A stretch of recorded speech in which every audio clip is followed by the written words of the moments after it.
தந்த வாக்குக்கெல்லாம் காலம் அருகில் உண்டு. வாதைகள் தொடரும் பாதைக்கெல்லாம் இயேசுவின் இரத்தம் உண்டு. கண்ணின் மணி போல் காத்து நடத்தி உள்ளங்கையில் வரைந்தாரே. நன்மை கிருபை நம்மை தொடர தமது ஜீவன் தந்தாரே. உமதன்புக்கு என்ன சொல்லுவேன், உம் நாமம் நான் பாடுவேன். உமதன்புக்கு என்ன சொல்லுவேன், உம் நாமம் நான் பாடுவேன். கர்த்தருடைய பரிசுத்த நாமத்திற்கு மகிமை உண்டாவதாக. இந்த நாளிலும் ஹெவன் டிவியின் காஸ்பல் ஃபார் நேபாள் ஊழியங்கள் நடத்தும் பரலோக துதி ஆராதனைக்கு எங்கள் அன்பான அழைப்பை ஏற்று தங்களுடைய விலை மதிக்க முடியாத நேரத்தை ஒதுக்கி இந்த மிஷனரி ஸ்தாபனத்தினுடைய கூடுகைக்கு வந்திருக்கிறவங்க யாவருக்கும் ஆண்டவரும் இரட்சகருமாயிருக்கிற இயேசு கிறிஸ்துவின் நாமத்தினாலே வாழ்த்துக்களை நன்றிகளை தெரிவித்துக் கொள்கிறோம். இந்த நிகழ்ச்சியை டிவியிலே பார்த்து கொண்டிருக்கின்ற அநேக தேவஜனங்கள் இந்த பகுதிக்கு வர முடியாவிட்டாலும் எங்களோடு டிவியில் இணைந்திருக்கிற உங்களையும் கர்த்தர் ஆசீர்வதிப்பாராக. இப்போதும் இந்த கூடுகைக்கு தேவனுடைய ஒத்தாசைக்கு நேராக நம்முடைய இருதயங்களை திருப்பும்படியாய் அருமையான சிஎஸ்ஐ சேகர திருச்சபையினுடைய அசோசியேட் பாஸ்டர் ஸ்டீபன் ஐயா அவர்களை நாங்கள் முன்பாக அழைக்கிறோம். ஜெபித்து கூடுகையை துவக்கி வைப்பார்கள். ஐயா அவர்களை முன்பாக அழைக்கிறோம். கர்த்தர் ஆசீர்வதிப்பாராக. ஹல்லேலூயா. வந்திருக்கின்ற யாவரையும் வாழ்த்துவதில்லை மற்றற்ற மகிழ்ச்சி அடைகின்றேன். இந்த நாளிலும் ஆண்டவரின் அநாதி தீர்மானத்தின் வாயிலாய் நம்முடைய ஆலயத்திலே ஹெவன் டிவியினர் தங்களுடைய ஊழிய பாதையின் வாயிலாகவும் நேபாள் பகுதியிலே நடைபெறுகின்ற மிஷனரிகளின் சாட்சிகளையும் தொடர்ந்து கர்த்தருடைய வார்த்தைகளையும் அன்பு சகோதரர் மேத்யூ அவர்கள் வாயிலாக நாம் கேட்க இருக்கின்றோம். உண்மையாகவே அவருடைய சமூகத்திலே காத்திருப்பது மேலான ஒன்று. இந்த கூட்டத்தின் ஆசீர்வாதத்திற்காகவும் இறை அன்பை நம் வாழ்விலே பெற்றுக்கொள்வதற்காகவும் ஜெபம் செய்வோம். ஒருவராய் பெரிய அதிசயங்களையும் அற்புதங்களையும் செய்கிறீர்கள் அல்ல ஆண்டவரே. மனமகிழ்ச்சியும் சந்தோஷமும் அமைதலுமான இந்த காலை பொழுதிலும் நம்முடைய பிள்ளைகளாகிய நாங்கள் இறை அன்பை வாழ்விலே பெற்றுக்கொள்வதற்காய் அப்பாவின் பாதப்படியிலே கூடி வந்திருக்கின்றோம். எங்கோ 1-2 பேர் கூடி என் நாமத்தை தொழுது கொள்கிறார்களோ அங்கே அவர்கள் மத்தியில் வாசம் பண்ணுவேன் உலாவுவேன் என்று சொன்ன எங்கள் அன்பின் ஆண்டவர் எங்கள் நடுவே அசைவாடும்படி நோக்கி மன்றாடுகின்றோம். இந்த உபவாச கூடுகை ஆசீர்வதியும். இதிலே நாங்கள் பாடுகின்ற பாடல்கள், வாசிக்கின்ற வேத வாக்கியங்கள், உம்மை நோக்கி ஏறெடுக்கின்ற விண்ணப்பங்கள், கேட்கின்ற சத்தியங்கள் எல்லாவற்றிலும் உம்முடைய கிருபை எங்களை வழி நடத்தட்டும். வரவேண்டிய பிள்ளைகள் உண்டு, அவர்களையும் அழைத்து வாரும். துவக்கம் முதல் முடிவு வரை உம்முடைய அன்பின் கரம் எங்களை வழி நடத்தட்டும். வந்தவர்கள் விருதாவாய் திரும்பி செல்லாதபடி உம்முடைய மன்னாவை வாழ்விலே பெற்றுக்கொள்ளவும் பரிசுத்தத்தை காத்துக்கொள்ளவும் அன்பினூடாய் இன்னும் கட்டப்படவும் எங்களை தகுதிப்படுத்தும். ஒரு விசை கூட ஹெவன் டிவியின் ஊடாய் நடத்துகின்ற ஊழியங்கள் ஒவ்வொன்றையும் ஆண்டவர் ஆசீர்வதியும். இந்த நாளிலும் செய்தியை சுமந்து வருகின்ற தாசரை வல்லமையாய் எடுத்து பயன்படுத்தும். துவக்கம் முதல் முடிவு வரை உம்முடைய பிரசன்னம் எங்களை வழி நடத்தட்டும். எல்லாவற்றிற்கும் மேலாய் தலைவராய் உம்மை வருந்தி அழைக்கின்றோம். நீருடன் இருந்து நிகழ்வுகள் அனைத்தையும் நிறைவாய் மாற்றித்தர வேண்டும் என்று இயேசு கிறிஸ்துவின் பொற்பாதம் பணிந்து கேட்கின்றோம் நல்ல பிதாவே, ஆமென். அன்புக்குரியவர்களே, ஒரு சிலராக நாம் வந்திருக்கின்றோம். ஒவ்வொருவரையும் வாழ்த்துவதில்லை மற்றற்ற மகிழ்ச்சி அடைகின்றேன். இந்த நாளிலும் கூட நாம் இந்த இடத்திலே உபவாச கூடுகை என்று சொல்லி வந்திருக்கின்றோம் இல்லையா? வேதம் விவிதமாக சொல்லுகின்றது. 2 நாளாகமம் 7ஆம் அதிகாரம் 14ஆம் வசனம் விவிதமாக சொல்லுகின்றது. என் நாமம் தரிக்கப்பட்ட என் ஜனங்கள் தங்களை தாழ்த்தி ஜெபம் பண்ணி என் முகத்தை தேடி தங்கள் பொல்லாத வழிகளை விட்டு திரும்பினால் அப்பொழுது பரலோகத்தில் இருக்கிற நான் கேட்டு அவர்கள் பாவத்தை மன்னித்து அவர்கள் தேசத்துக்கு சேமத்தை கொடுப்பேன். தேசத்திற்காக ஜெபிக்க வந்திருக்கின்றோம். நம்முடைய வாழ்வின் தேவைகளுக்காக ஜெபிக்க வந்திருக்கின்றோம். ஆண்டவருடைய அன்பை வாழ்விலே பெற்றுக்கொள்ளும் போது நம்முடைய வாழ்வு ஆசீர்வாதமானதாய் காணப்படும் என்று சொல்லி இவ்விதமாக ஜெபிக்கும் போது மிக அழகாக சொல்கின்றது, நம்மை தாழ்த்தி ஜெபிக்கும் போது ஆண்டவருடைய அன்பை பெற்றுக்கொள்ள முடியும். முதலாவது நம்மை தாழ்த்த வேண்டும். ஆண்டவருடைய பாதப்படியிலே நம்மை தாழ்த்தி பிற்பாடு ஜெபிக்க வேண்டும். தேசங்களுக்காக இன்று அதுதான் மையமாக வைத்திருக்கின்றார்கள். ஆண்டவரை அறியாத மக்கள் மத்தியிலே ஊழியங்களை செய்யும் போது அநேக உபத்திரவங்கள் உண்டு. சத்திய வசனங்கள் விதைக்கப்படுவது கடினமான ஒன்று. நாம் நம்மை தாழ்த்த வேண்டும். கடினமான இடங்கள் உண்டு. ஊழிய பாதைகளிலே கரடு முரடான இடங்கள் உண்டு. முட்கள் நிறைந்த பகுதிகள் உண்டு. பாடுகளின் வாயிலாக பரமனை தரிசிக்க முடியும் என்பது போல பாடுகளினூடாக கடந்து சென்று ஊழியங்களை செய்து கொண்டிருக்கின்ற அன்பான குழுவினரை வாழ்த்துகின்றேன். இந்த ஸ்தலத்திலே செய்யப்படும் ஜெபத்திற்கு கண்கள் திறந்தவைகள், செவிகள் கவனிக்கக்கூடியவைகள். நம்மை தாழ்த்தும் போது கண்கள் திறந்தவைகள். நம் ஆண்டவருடைய சமூகத்திலே முழு மனதோடு ஜெபிக்கும் போது அவருடைய செவிகள் கவனிக்கக்கூடியவைகளாக இருக்கின்றது. இறை அன்பை உணர்ந்த பிள்ளைகளாகிய நாம் இந்த புதிய மாதத்திலே புது ஆசீர்வாதங்களை, அழகான தலைப்பு பரலோக துதி ஆராதனை. நல்ல எண்ணத்தோடு கூட ஊழியங்களை செய்கின்றார்கள். அந்த ஊழியங்களுக்காக ஜெபிப்போம், நம்மை தாழ்த்துவோம், இறைவனின் சமூகத்திலே தேடுவோம், கொடுப்போம். நிறைவான ஆசீர்வாதங்களை ஆண்டவர் வளமாய் நிறைவாய் கட்டளையிடுவாராக. ஆமென். தொடர்ந்து நம்முடைய இன்றைய பரலோக துதி ஆராதனைக்கு நேராய் வழி நடத்தும்படியாக நம்முடைய ஹெவன் டிவி குடும்பத்தை சேர்ந்த சகோதரர் ஜெனிஷ் அவர்களை முன்பாக அழைக்கிறோம். ஆண்டவரும் மீட்பெருமாகிய இயேசு கிறிஸ்துவினுடைய பரிசுத்தமுள்ள நாமத்திற்கு மகிமை உண்டாவதாக. தொடர்ந்து ஒரு சில பாடல்களை பாடி கர்த்தரை மகிமைப்படுத்துவோம். புதிய நாளுக்குள் என்னை நடத்தும், புதிய கிருபையால் என்னை நிரப்பும், புது கிருபை தாரும் தேவா.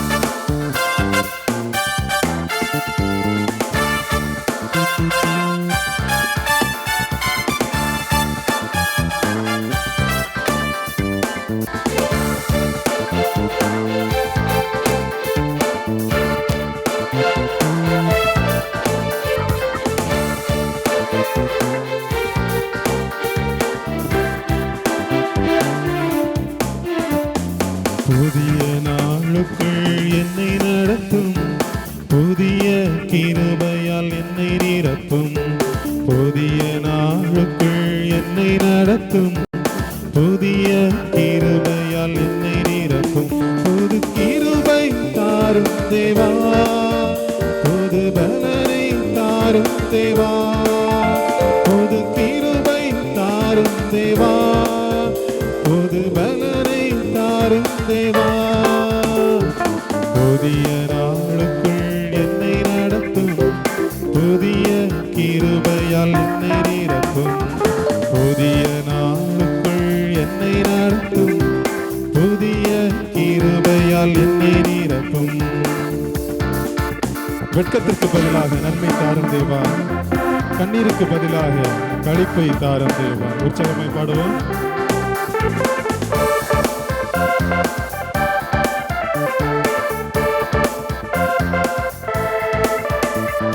வெட்கத்திற்கு பதிலாக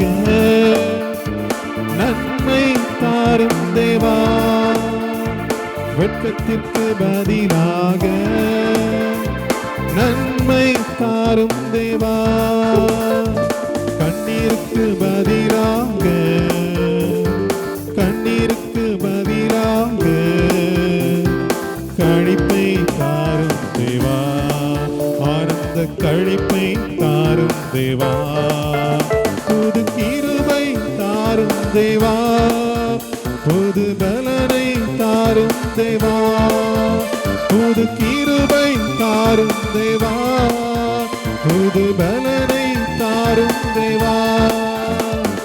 புதிய நாளுக்குள் என்னை நடத்தும், புதிய கிருபையால் என்னை நிரப்பும், புதிய நாளுக்குள் என்னை நடத்தும், புதிய கிருபையால் என்னை நிரப்பும்.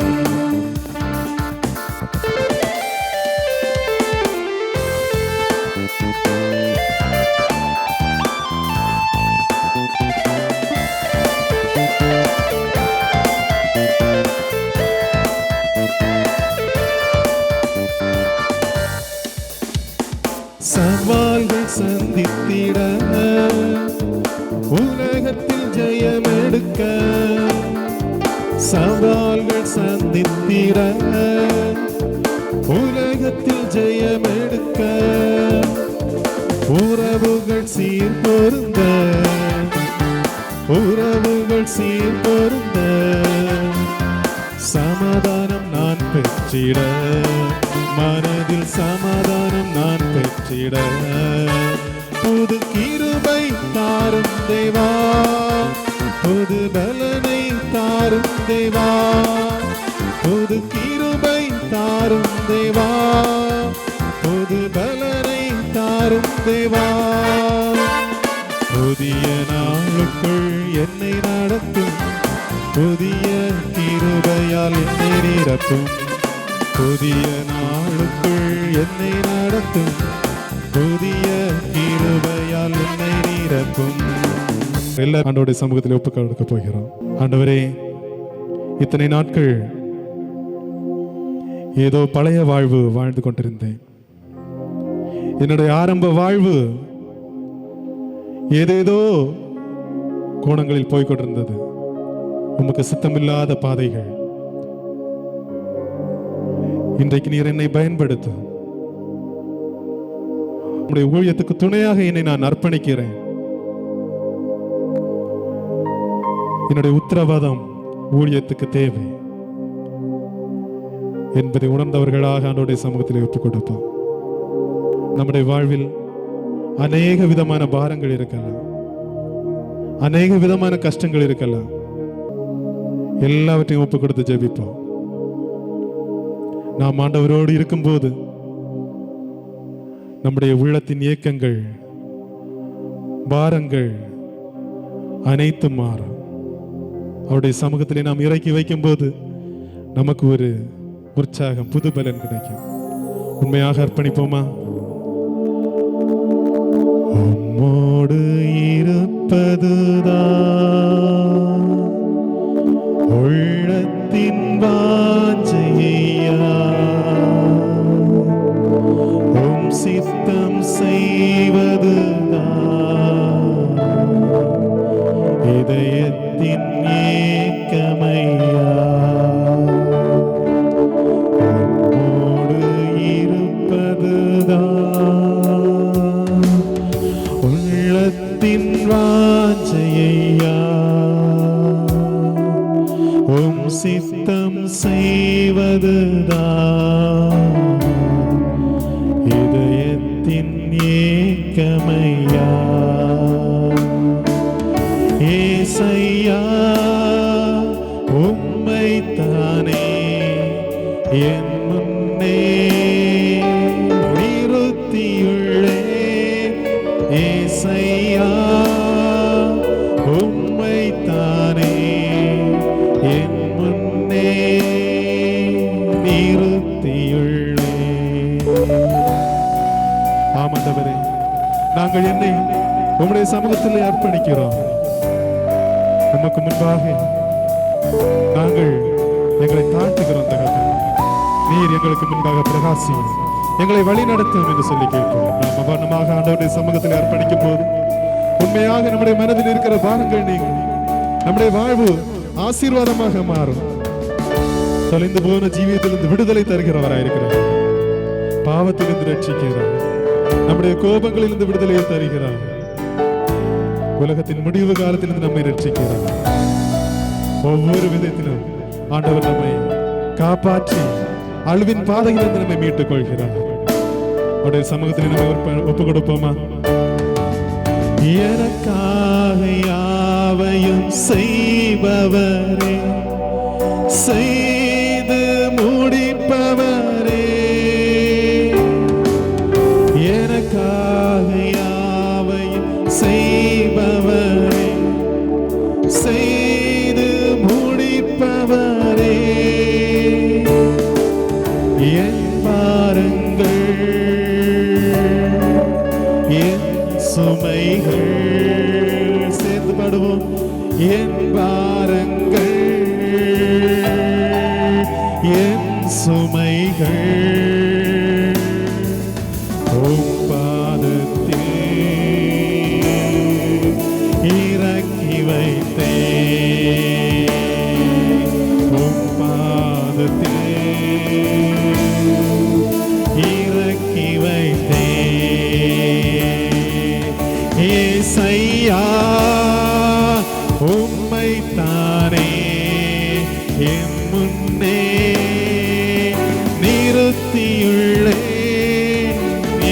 ஐயா உம்மை தானே என் முன்னே நிறுத்தியுள்ளே.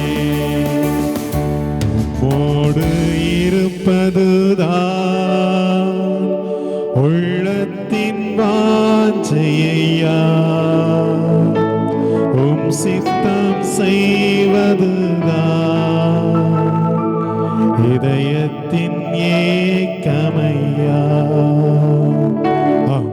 அவர் நம்மை ஒரு தாய் தேற்றுவதை போல தேற்றுகிறார். நம்முடைய பாரங்கள், நம்முடைய கஷ்டங்கள் யாவற்றையும் அவருடைய சமத்தில் இறக்கி வைத்திருக்கிறோம் அல்லவா? அவர் இப்பொழுது சொல்லுகிறார், உன்னை ஒரு தாயை போல நான் தேற்றுகிறேன் என்று சொல்லி. ஒரு தாய் தேற்றுவது போல் என் நேசர் தேற்றுவார். ஒரு தாய் தேற்றுவது போல் என் நேசர் தேற்றுவார். ஹல்லேலூயா, ஹல்லேலூயா, ஹல்லேலூயா, ஹல்லேலூயா. இமைப்பொழுது உன்னை கைவிட்டேன், ஆனாலும் உருக்கமான இரக்கங்களால் உன்னை சேர்த்துக் கொள்வேன். அவர் உன்னை விட்டு விலகுவதும் இல்லை, உன்னை கைவிடுவதும் இல்லை.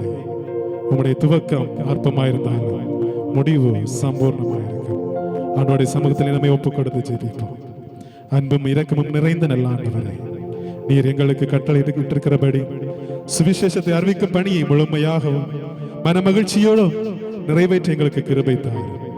எங்களை ஊக்குவிக்க எங்கள் வாழ்க்கையில் நீர் கொடுத்திருக்கும் மக்களுக்காக, ஊழியர்களுக்காக, அருட்பணியாளர்களுக்காக நாங்கள் நன்றி சொல்லுகிறோம். எங்கள் மூலமாக அந்த ஊழியங்கள் தழைத்தவங்க ஏதோ ஒரு விதத்தில் நாங்களும் பங்கு பெற எங்களுக்கு அருள் தாரும். தொடர்ந்து கூட இருந்து எங்கள் கஷ்டங்கள், பாரங்கள் அனைத்தையும் சமூகத்தில் இறக்கி வைக்கிறோம். எங்களை பலப்படுத்தும் இயேசு கிறிஸ்துவின் வழியாக வேண்டுகின்றோம் பிதாவே, ஆமென். வாசிக்கும்படியாக கொடுக்கப்பட்ட வேத பகுதி யோவான் 2ஆம் அதிகாரம் வசனங்கள் 1 முதல் 11 முடிய. யோவான் 2ஆம் அதிகாரம் வசனங்கள் 1 முதல் 11 முடிய. 3ஆம் நாளிலே கலிலேயாவில் உள்ள கானா ஊரிலே ஒரு கல்யாணம் நடந்தது. இயேசுவின் தாயும் அங்கே இருந்தாள். இயேசுவும் அவருடைய சீஷரும் அந்த கல்யாணத்துக்கு அழைக்கப்பட்டிருந்தார்கள். திராட்சைரசம் குறைவுபட்ட போது இயேசுவின் தாய் அவரை நோக்கி, அவர்களுக்கு திராட்சைரசம் இல்லை என்றாள். அதற்கு இயேசு, ஸ்திரியே, எனக்கும் உனக்கும் என்ன? என் வேலை இன்னும் வரவில்லை என்றார். அவருடைய தாய் வேலைக்காரரை நோக்கி, அவர் உங்களுக்கு என்ன சொல்லுகிறாரோ அதன்படி செய்யுங்கள் என்றாள். யூதர்கள் தங்களை சுத்திகரிக்கும் முறைமையின்படியே ஒவ்வொன்றும் 2-3 குடம் தண்ணீர் கொள்ளத்தக்க 6 கற்சாடிகள் அங்கே வைத்திருந்தது. இயேசு வேலைக்காரரை நோக்கி, ஜாடிகளிலே தண்ணீர் நிரப்புங்கள் என்றார். அவர்கள் அவைகளை நிறைய நிரப்பினார்கள். அவர் அவர்களை நோக்கி, நீங்கள் இப்பொழுது மெண்டு பந்தி விசாரிப்புக்காரனிடத்தில் கொண்டு போங்கள் என்றார். அவர்கள் கொண்டு போனார்கள். அந்த திராட்சைரசம் எங்கே இருந்து வந்தது என்று தண்ணீரை மெண்ட வேலைக்காரருக்கு தெரிந்ததே அன்றி பந்தி விசாரிப்புக்காரனுக்கு தெரியாததினால் அவன் திராட்சைரசமாய் மாறின தண்ணீரை ருசி பார்த்தபோது மணவாளனை அழைத்து, எந்த மனுஷனும் முன்பு நல்ல திராட்சைரசத்தை கொடுத்து ஜனங்கள் திருப்தி அடைந்த பின்பு ருசி குறைந்ததை கொடுப்பான், நீரோ நல்ல ரசத்தை இதுவரைக்கும் வைத்திருந்தீரோ என்றான். இவ்விதமாய் இயேசு இந்த முதலாம் அற்புதத்தை கலிலேயாவில் உள்ள கானா ஊரிலே செய்து தம்முடைய மகிமையை வெளிப்படுத்தினார். அவருடைய சீஷர்கள் அவரிடத்தில் விசுவாசம் வைத்தார்கள் என்பதே வாசிக்கும்படியாக கொடுக்கப்பட்ட வேத பகுதி வாசித்தாயிற்று. கிறிஸ்துவே உமக்கு மகிமை உண்டாவதாக. ஆமீன். இப்போது இந்த ஊழியத்தை குறித்த ஒரு ஊழிய கண்ணோட்டத்திற்காக நாம் யார், நாம் இதுவரைக்கும் என்ன செய்து வருகிறோம் என்பதை விளக்கமாய் தெரிவிப்பதற்கு எங்களுடைய ஊழியத்தை சேர்ந்த சகோதரர் சாம்பேல் ஐயா அவர்களை முன்பாக அழைக்கிறோம். ஒரு ஊழிய கண்ணோட்டத்தை உங்கள் முன்பாக சமர்ப்பிப்பார்கள். அல்லேலூயா. சந்தோஷமாய் சொல்லுவோம் அல்லேலூயா. கர்த்தர் நல்லவர். ஆண்டவராகிய இயேசு கிறிஸ்துவின் நல்ல நாமத்திலே ஹெவன் டிவி மூலமாக நடத்தப்படுகின்ற இந்த பரலோக துதி ஆராதனையில் பங்கு பெற்றிருக்கிறவங்க யாவரையும் ஹெவன் டிவி குடும்பத்தின் சார்பாக நாங்கள் அன்போடு மறுபடியும் வாழ்த்துகிறோம், வரவேற்றுக் கொள்ளுகிறோம். பொதுவாக ஒவ்வொரு இடங்களிலும் ஆண்டவர் இந்த ஊழியத்தை கொண்டு செல்லும்போது பல காரியங்களை நாங்கள் கண்கூடாக பார்க்க முடிகிறது, அனுபவிக்க முடிகிறது. அதனுடைய பின்னணியங்களை நாங்கள் யோசித்து பார்க்கும்போது கர்த்தர் ஏதோ ஒரு நோக்கத்தோடு, ஏதோ ஒரு முகாந்தரத்தோடு ஆண்டவர் ஒவ்வொரு இடங்களிலே இந்த ஊழியத்தை கொண்டு செல்லுகிறார். இந்த ஊழியத்தினுடைய அன்பு சகோதரர் அவர்களோடு இணைந்து பயணிக்கிற எங்களை ஆண்டவர் கொண்டு செல்லுகிறார் என்பதை காண முடிகிறது. அந்த அடிப்படையிலே இன்றைக்கு கர்த்தருடைய பெரிய கிருபையினாலே இந்த சாந்தபுரம் CSA திருச்சபையிலே ஆண்டவர் எங்களை கொண்டு வந்திருக்கிறார். கர்த்தருக்குள் நாங்கள் விசுவாசிக்கிறோம்.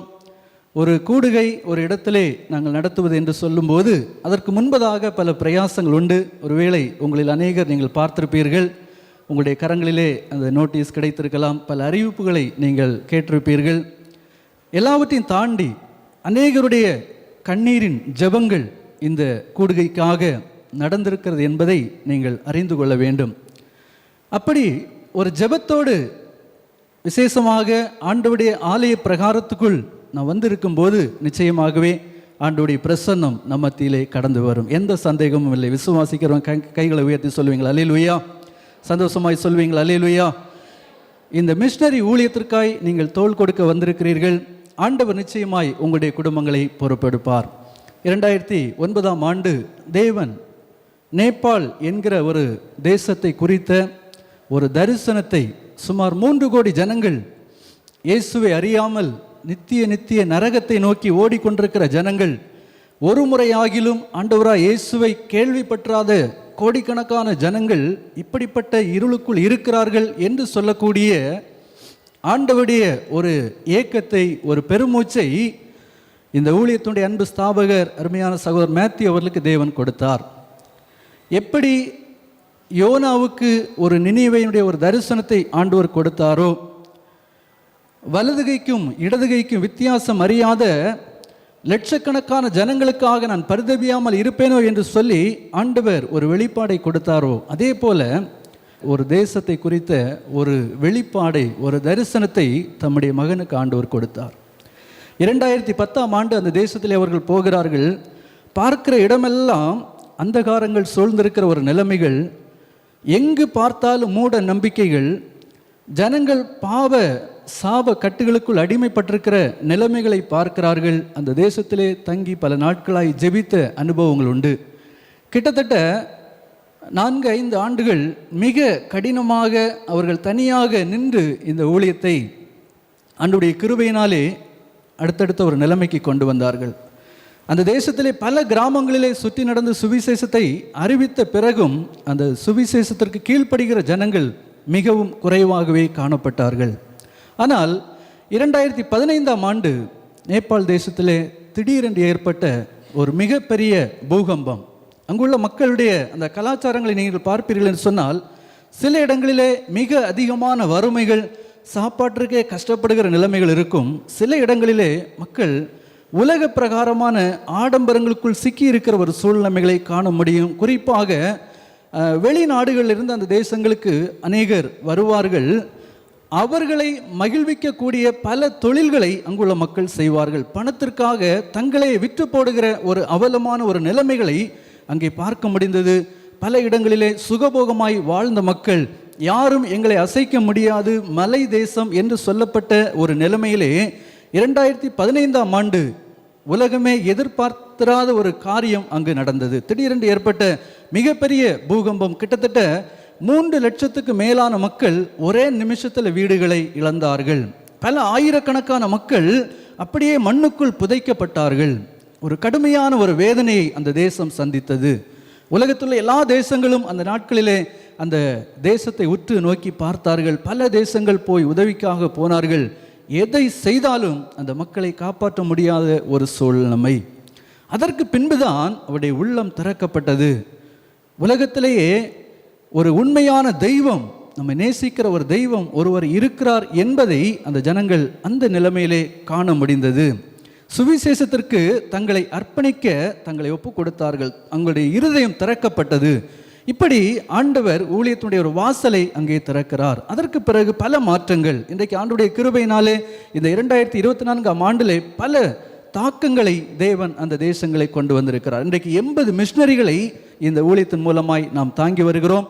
80 மிஷனரிகளை கொண்டு ஆண்டவர் அந்த தேசத்திலே பெரிய காரியங்களை செய்து வருகிறார். மிஷனரிகளோடு நாங்கள் பல நேரங்களிலே பிரயாணப்பட்ட அனுபவங்கள் உண்டு. அவருடைய வாழ்க்கை முறைகளை பார்த்தால் உண்மையாகவே நமக்கு கடினமாக இருக்கும். அந்த அளவிற்கு எல்லா சூழ்நிலைகளையும் அவர்கள் அதை அனுபவிக்க அல்லவென்றால் அதில் அட்ஜஸ்ட் ஆகி கொள்ள பழக்கப்பட்டவர்கள். பவுல் சொல்வது போல, வாழ்ந்திருக்கவும் எனக்கு தெரியும், தாழ்ந்திருக்கவும் தெரியும், பசியாயிருக்கவும் பட்டினியாயிருக்கவும் நான் போதிக்கப்பட்டேன் என்று சொல்லப்பட்டது போல, இந்த காஸ்பல் ஃபார் நேபாள் ஊழியத்துள்ள அருமையான மிஷனரிகள், அன்பு சகோதர சகோதரி குடும்பங்கள் தங்களை அர்ப்பணித்து தியாகத்தோடு இந்த ஊழியத்தை நிறைவேற்றி வருகிறார்கள். எங்களுடைய அன்பு சகோதரர் மேத்யூ அவர்கள் இந்த தேசத்துக்கு போகும்போது பல நேரங்கள் அவர்கள் சொல்வார்கள், நான் போகிறேன், இந்த நேரத்தில் நான் போகிற டிக்கெட் மட்டும்தான் நாங்கள் போட்டுட்டு போகிறேன், வரும்போது என்ன நிலைமையில் வருவேன் என்று சொல்லி எனக்கு தெரியாது என்று சொல்லி பல நேரங்களில் எங்களிடத்தில் சொல்லுவார்கள். பல நேரங்களிலே நேபாள் தேசத்துக்காக ஊழியத்துக்கு போகும்போது அங்குள்ள சூழ்நிலைகளை பார்க்கும்போது எல்லாரும் அழுது கொண்டு தான் நாங்கள் திரும்ப வந்த நேரங்கள் உண்டு. ஆனால் ஆண்டவர் கொடுத்த தரிசனத்தை நிறைவேற்ற வல்லவர் என்பதை இப்படிப்பட்ட நிலைமையின் ஊடாக நாங்கள் காண முடிகிறது. சூழ்நிலைகள் நமக்கு பிரதிகூலமாக இருக்கலாம், அனுகூலமாக இல்லாமல் இருக்கலாம். ஆனால் அதன் மத்தியிலும் ஆண்டவர் செய்கிற மகத்துவமான காரியங்களை நாங்கள் காண முடிகிறது. கைகளை வைத்து சொல்வீங்களா அல்லேலூயா? சந்தோஷமாய் சொல்வீங்களா அல்லேலூயா? சில கிராமங்களில் எதிர்ப்புகள் எழும்பும். ஆனால் யார் எதிர்ப்பாளர்களாக எழும்புகிறார்களோ அவர்களே ஆண்டவருடைய சமூகத்திலே கடந்து வருவதை பார்க்க முடிகிறது. மிஷனரிகள் சாதாரணமாய் ஜெபிக்கிற ஜெபங்களுக்கு தேவன் பெரிய பதிலை கொடுக்கிற காரியங்களை பார்க்க முடிகிறது. அற்புத அடையாளங்களை பார்க்க முடிகிறது. இப்படிப்பட்ட பெரிய காரியங்களை ஆண்டவர் இந்த ஊழியத்தில் செய்து வருகிறார். நீங்கள் ஹெவன் டிவியை நீங்கள் பார்ப்பீர்கள் என்று சொன்னால் உங்களுக்கு தெரியும், பல காரியங்களை அதில் காண்பிப்பார்கள். அடிக்கடி அன்பு சகோதரர் அங்கே பிரயாணப்படுகிற காரியங்கள், அங்கே அவர்கள் எப்படிப்பட்ட நிலைமையிலே ஊழியங்களை செய்கிறார்கள், நாங்கள் அங்கே போகும்போது என்ன காரியங்களை செய்கிறோம் என்பதை அதிலே உங்களுக்கு நாங்கள் காண்பித்து கொண்டிருக்கிறோம். தேவன் நம்மை சுகமாய் இந்த உலகத்திலே வைத்திருக்கிறார், நம்மை ஆசீர்வாதமாய் வைத்திருக்கிறார். நீங்கள் யோசித்து பார்த்தீர்கள் சொன்னால் இந்த உலகத்தில் எல்லா மக்களும் சொல்லக்கூடிய ஒரு காரியம், கன்னியாகுமரி மாவட்டம் அவ்வளோ ஆசீர்வதிக்கப்பட்ட ஒரு தேசம், ஒரு மாவட்டம். கைகளை வைத்து சொல்வீங்களா அல்லேலூயா? ஒரு காலத்தில் இதே போல மிஷனரிகள் இந்த இடத்துல வந்து கஷ்டப்பட்டார்கள். ஒரு காலத்திலே அநேகருடைய பிரயாசங்கள் இந்த இடத்துல விதைக்கப்பட்டிருக்கிறது. ஒரு காலத்திலே சுகபோகமாய் வாழ வேண்டியவர்கள் தங்களுடைய சுகபோகத்தை வெறுத்து, தங்களுடைய மேன்மைகளை வெறுத்து கர்த்தருக்காக இந்த இடத்திலே கோதுமை மணிகளாய் விதைக்கப்பட்டார்கள். அதனுடைய பலன்தான் இப்படிப்பட்ட திருச்சபைகள், நீங்களும் நானும். இந்த ஒரு தாக்கத்தை ஆண்டவர் இன்றைக்கு நேபாள் தேசத்திலே கொண்டு வர விரும்புகிறார். இந்த ஊழியத்திலே உங்களை அர்ப்பணிக்க ஆண்டவர் உங்களோடு இடைப்பட்டு கொண்டிருக்கிறார். நீங்கள் யோசித்து பாருங்கள், ஒரு வருடத்திலே நாம் செய்யக்கூடிய செலவுகள், ஒரு மாதத்திலே நாம் செய்யக்கூடிய செலவுகள், ஒரு நாளிலே நாம் செய்யக்கூடிய செலவுகள் ஒரு கணக்கு போட்டு பார்த்தால் தேவன் மற்றவர்களுக்கும் நமக்கும் வைத்திருக்கிற வித்தியாசத்தை நாம் கண்டுகொள்ள முடியும். சில குடும்பங்களோடு பேசும்போது நாங்கள் கேள்விப்படுவோம், லட்சக்கணக்கான பணங்களை மருத்துவமனையிலே கொண்டு செலவு பண்ணுகிற ஒரு நிலைமை. கஷ்டப்பட்டு உழைக்கிறார்கள், உழைப்பின் பணங்கள் பெரும்பகுதி மருத்துவமனைக்கு போகிறது. ஆண்டவர் உங்களையும் என்னையும் இப்படிப்பட்ட கொள்ளை நோய்களுக்கு, இப்படிப்பட்ட தீமைகளுக்கு விலக்கி பாதுகாக்கிறார். எத்தனையோ பிள்ளைகளுக்கு கிடைத்திராத பெரிய கிருபைகளை தேவன் உங்களுடைய குடும்பத்தில் இருக்கிற பிள்ளைகளுக்கு கொடுத்திருக்கிறார். உங்களுடைய பிள்ளைகளுக்கு நீங்கள் என்ன காரியங்களை செய்கிறீர்கள் என்பதை நீங்கள் யோசித்து பார்க்கும்போது உங்களுக்கு புரியும், கர்த்தர் எவ்வளவு அருமையாக நம்முடைய குடும்பங்களை நடத்தி வருகிறார். இன்றைக்கு நேபாள் தேசத்தில் சில காரியங்கள் எங்களுடைய மனதில் அடிக்கடி பாதிப்பதுண்டு. நாங்கள் கடைசியாக போயிருந்த நேரத்தில் ஒரு ஹோமுக்கு போயிருந்தோம். அந்த பிள்ளைகளுடைய அந்த எதிர்பார்ப்புகளை பார்க்க முடிந்தது. மிகவும் வறுமைக்குள்ளாக எத்தனையோ வருஷங்களுக்கு முன்பாக நம்முடைய காஸ்பல் ஃபார் நேபாள் ஊழியத்திலிருந்து கொடுக்கப்பட்ட அந்த ஸ்கூல் பேகை அந்த பிள்ளைங்க தூக்கிட்டு வர்றாங்க. அதை பார்த்தாலே ரொம்ப அழுக்காக, ரொம்ப கிழிந்த நிலைமையில் இருக்கிறது. யோசித்து பார்த்தோம், நம்முடைய பிள்ளைகளுக்கு ஒரு ஸ்கூல் இயரில் எத்தனை பேக் நம்ம வாங்கி கொடுக்குறோம், எவ்வளவு புதிய ட்ரெஸ்ஸுகளை நம்ம வாங்கி கொடுக்குறோம். ஆனால் அந்த பிள்ளைகளுடைய அந்த நிலைமைகளை பார்க்கும்போது எல்லாரும் அழுது, ஆண்டவரே இந்த ஜனங்களுக்கு உதவி செய்ய வேண்டும் என்று சொல்லி ஒரு தாகத்தோடு திரும்பி வரக்கூடிய ஒரு நிலைமையை கர்த்தர் எங்களுக்கு கொடுத்தார். இன்றைக்கு 330 பிள்ளைகளை பராமரிப்பதற்கு தேவன் கிருபை தருகிறார். ஒரு பிள்ளைக்கு மாதம் 1000 ரூபாய் நாம் செலவு செய்கிறோம். யோசித்து பாருங்கள், நம்முடைய பிள்ளைகளுக்கு 1000 ரூபாய் என்று சொல்லும்போது இன்றைக்கு பாக்கெட் மணி என்று சொல்லக்கூடிய அளவிற்கு மாறிக்கொண்டிருக்கிறது.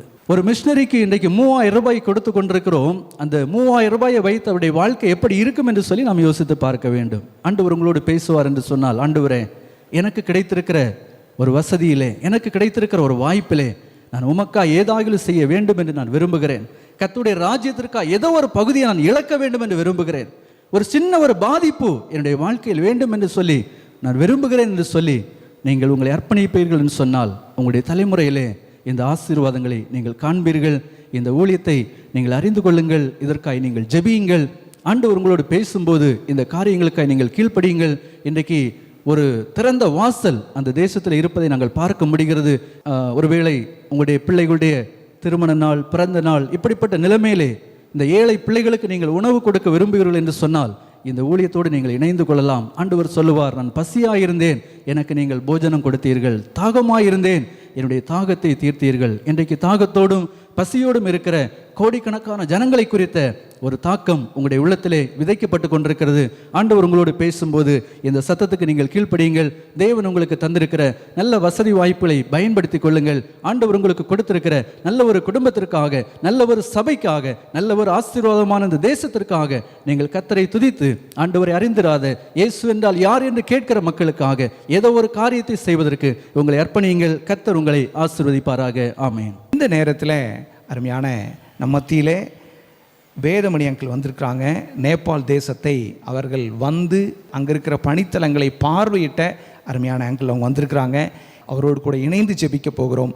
கர்த்தருடைய பரிசுத்த நாமத்திற்கு மகிமை உண்டாவதாக.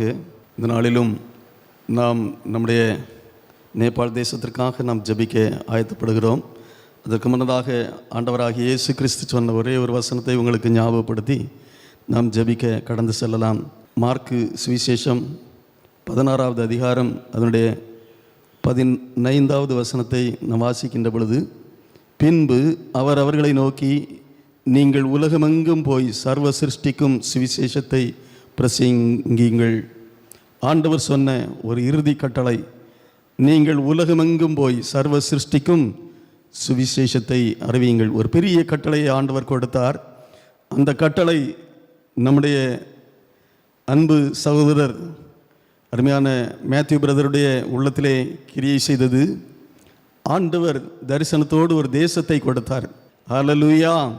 அன்பார்ந்த தேவனுடைய பிள்ளைகளே, கடந்த நாட்களிலே 10 ஆண்டுகளுக்கு முன்பதாக நாங்கள் முதலாவதாக அநேக ஊழியக்காரர்களாக கடந்து சென்று அந்த தேசத்தை பார்வையிடவும், அருமையான பிரதர் என்னென்ன ஊழியங்களை செய்கிறார்கள் என்பதை நாங்கள் அறிந்து அவர்களோடு கூட இணைந்து சென்று பார்த்து வருவதற்கு ஆண்டவர் ஒரு கிருபை தந்தார். அதற்காக ஆண்டவரை ஸ்தோத்திரிக்கின்றேன்.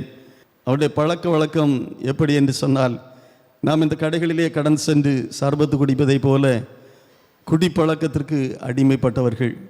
அங்கே சாராயம், மற்றபடியான எல்லா ட்ரிங்க்ஸும் ஈஸியாக கிடைக்கும். எல்லா வெற்றில பாக்கு கடைகள், பெட்டி கடைகளில் பார்த்தீங்கன்னா அங்கே பாட்டிலில் இருக்கும். நிச்சயமாய் அதை போன உடனே எடுத்து சாப்பிடலாம். அநேக ஜனங்கள், ஆண்களும் பெண்களும் குழந்தைகளும் அந்த குடிப்பழக்கத்திற்கு அடிமைப்பட்டவர்கள். இப்படியாக மிகவும் பின்தங்கிய ஒரு சூழ்நிலை, ஆண்டவரை அறியாத ஜனங்கள். நாடு எப்படி என்று சொன்னால், அது சமவெளியிலே பிரயாணம் பண்ண முடியாது. ஒரு இடத்திலிருந்து இன்னொரு இடத்திற்கு, ஒரு கிராமத்திலிருந்து இன்னொரு இடத்திற்கு போனோன்னா பெரிய பள்ளத்தை தாண்டி அந்த பள்ளத்தாக்கு கீழ் இறங்கி மீண்டுமாக மலை ஏறி இன்னொரு இடத்திற்கு போக வேண்டும். அப்படிப்பட்ட சூழ்நிலை. நாங்கள் நடந்து சென்றோம். ஒரு சில இல்லங்களை நாங்கள் சந்தித்தோம். கர்த்தர் அந்த நாட்களிலே பெரிய காரியங்களை செய்தார். நிச்சயமாக அந்த தேசத்திற்காக நாம் ஜெபிப்பது ஆண்டவர் நமக்கு கொடுத்த ஒரு கட்டளை. அந்த கட்டளைகளிலே நாம் ஜெபிக்கிற காரியம் ஆண்டவருக்கு பிரியமானது என்பதை நிச்சயமாக சொல்லிக்கொள்ள விளைகின்றேன். மட்டுமல்ல, நாம் அனுப்பியிருக்கிறதான இந்த சுதேச மிஷனர்கள் அநேக ஜனங்களுக்கு சுவிசேஷத்தை அறிவித்து இப்படியாக ஆண்டவருக்குள்ளாய் வழிநடத்தி வருகிறார்கள். இணைந்து எல்லாரும் ஒரு மனதோடு கூட ஸ்தோத்திரங்களை ஏறெடுத்து ஜெபிப்போம். ஹல்லேலூயா. ஸ்தோத்திரம், ஸ்தோத்திரம் ஆண்டவரே. ஸ்தோத்திரிக்கிறோம் அப்பா. எங்கள் அன்பின் தகப்பனே, இந்த நல்ல வேலைக்காக உமக்கு நன்றி ஆண்டவரே.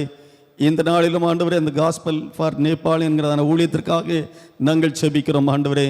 தேவரீர் கர்சனையாய் கொடுத்த பெரிய தரிசனத்திற்காக அருமையான ஆண்டவரே பிரதர் மேத்யூ அவர்களை நீர் பயன்படுத்தி அந்த ஊழியத்தை செய்து வருகிற தயவிற்காக நாங்கள் உமக்கு நன்றி செலுத்துகிறோம் ஆண்டவரே.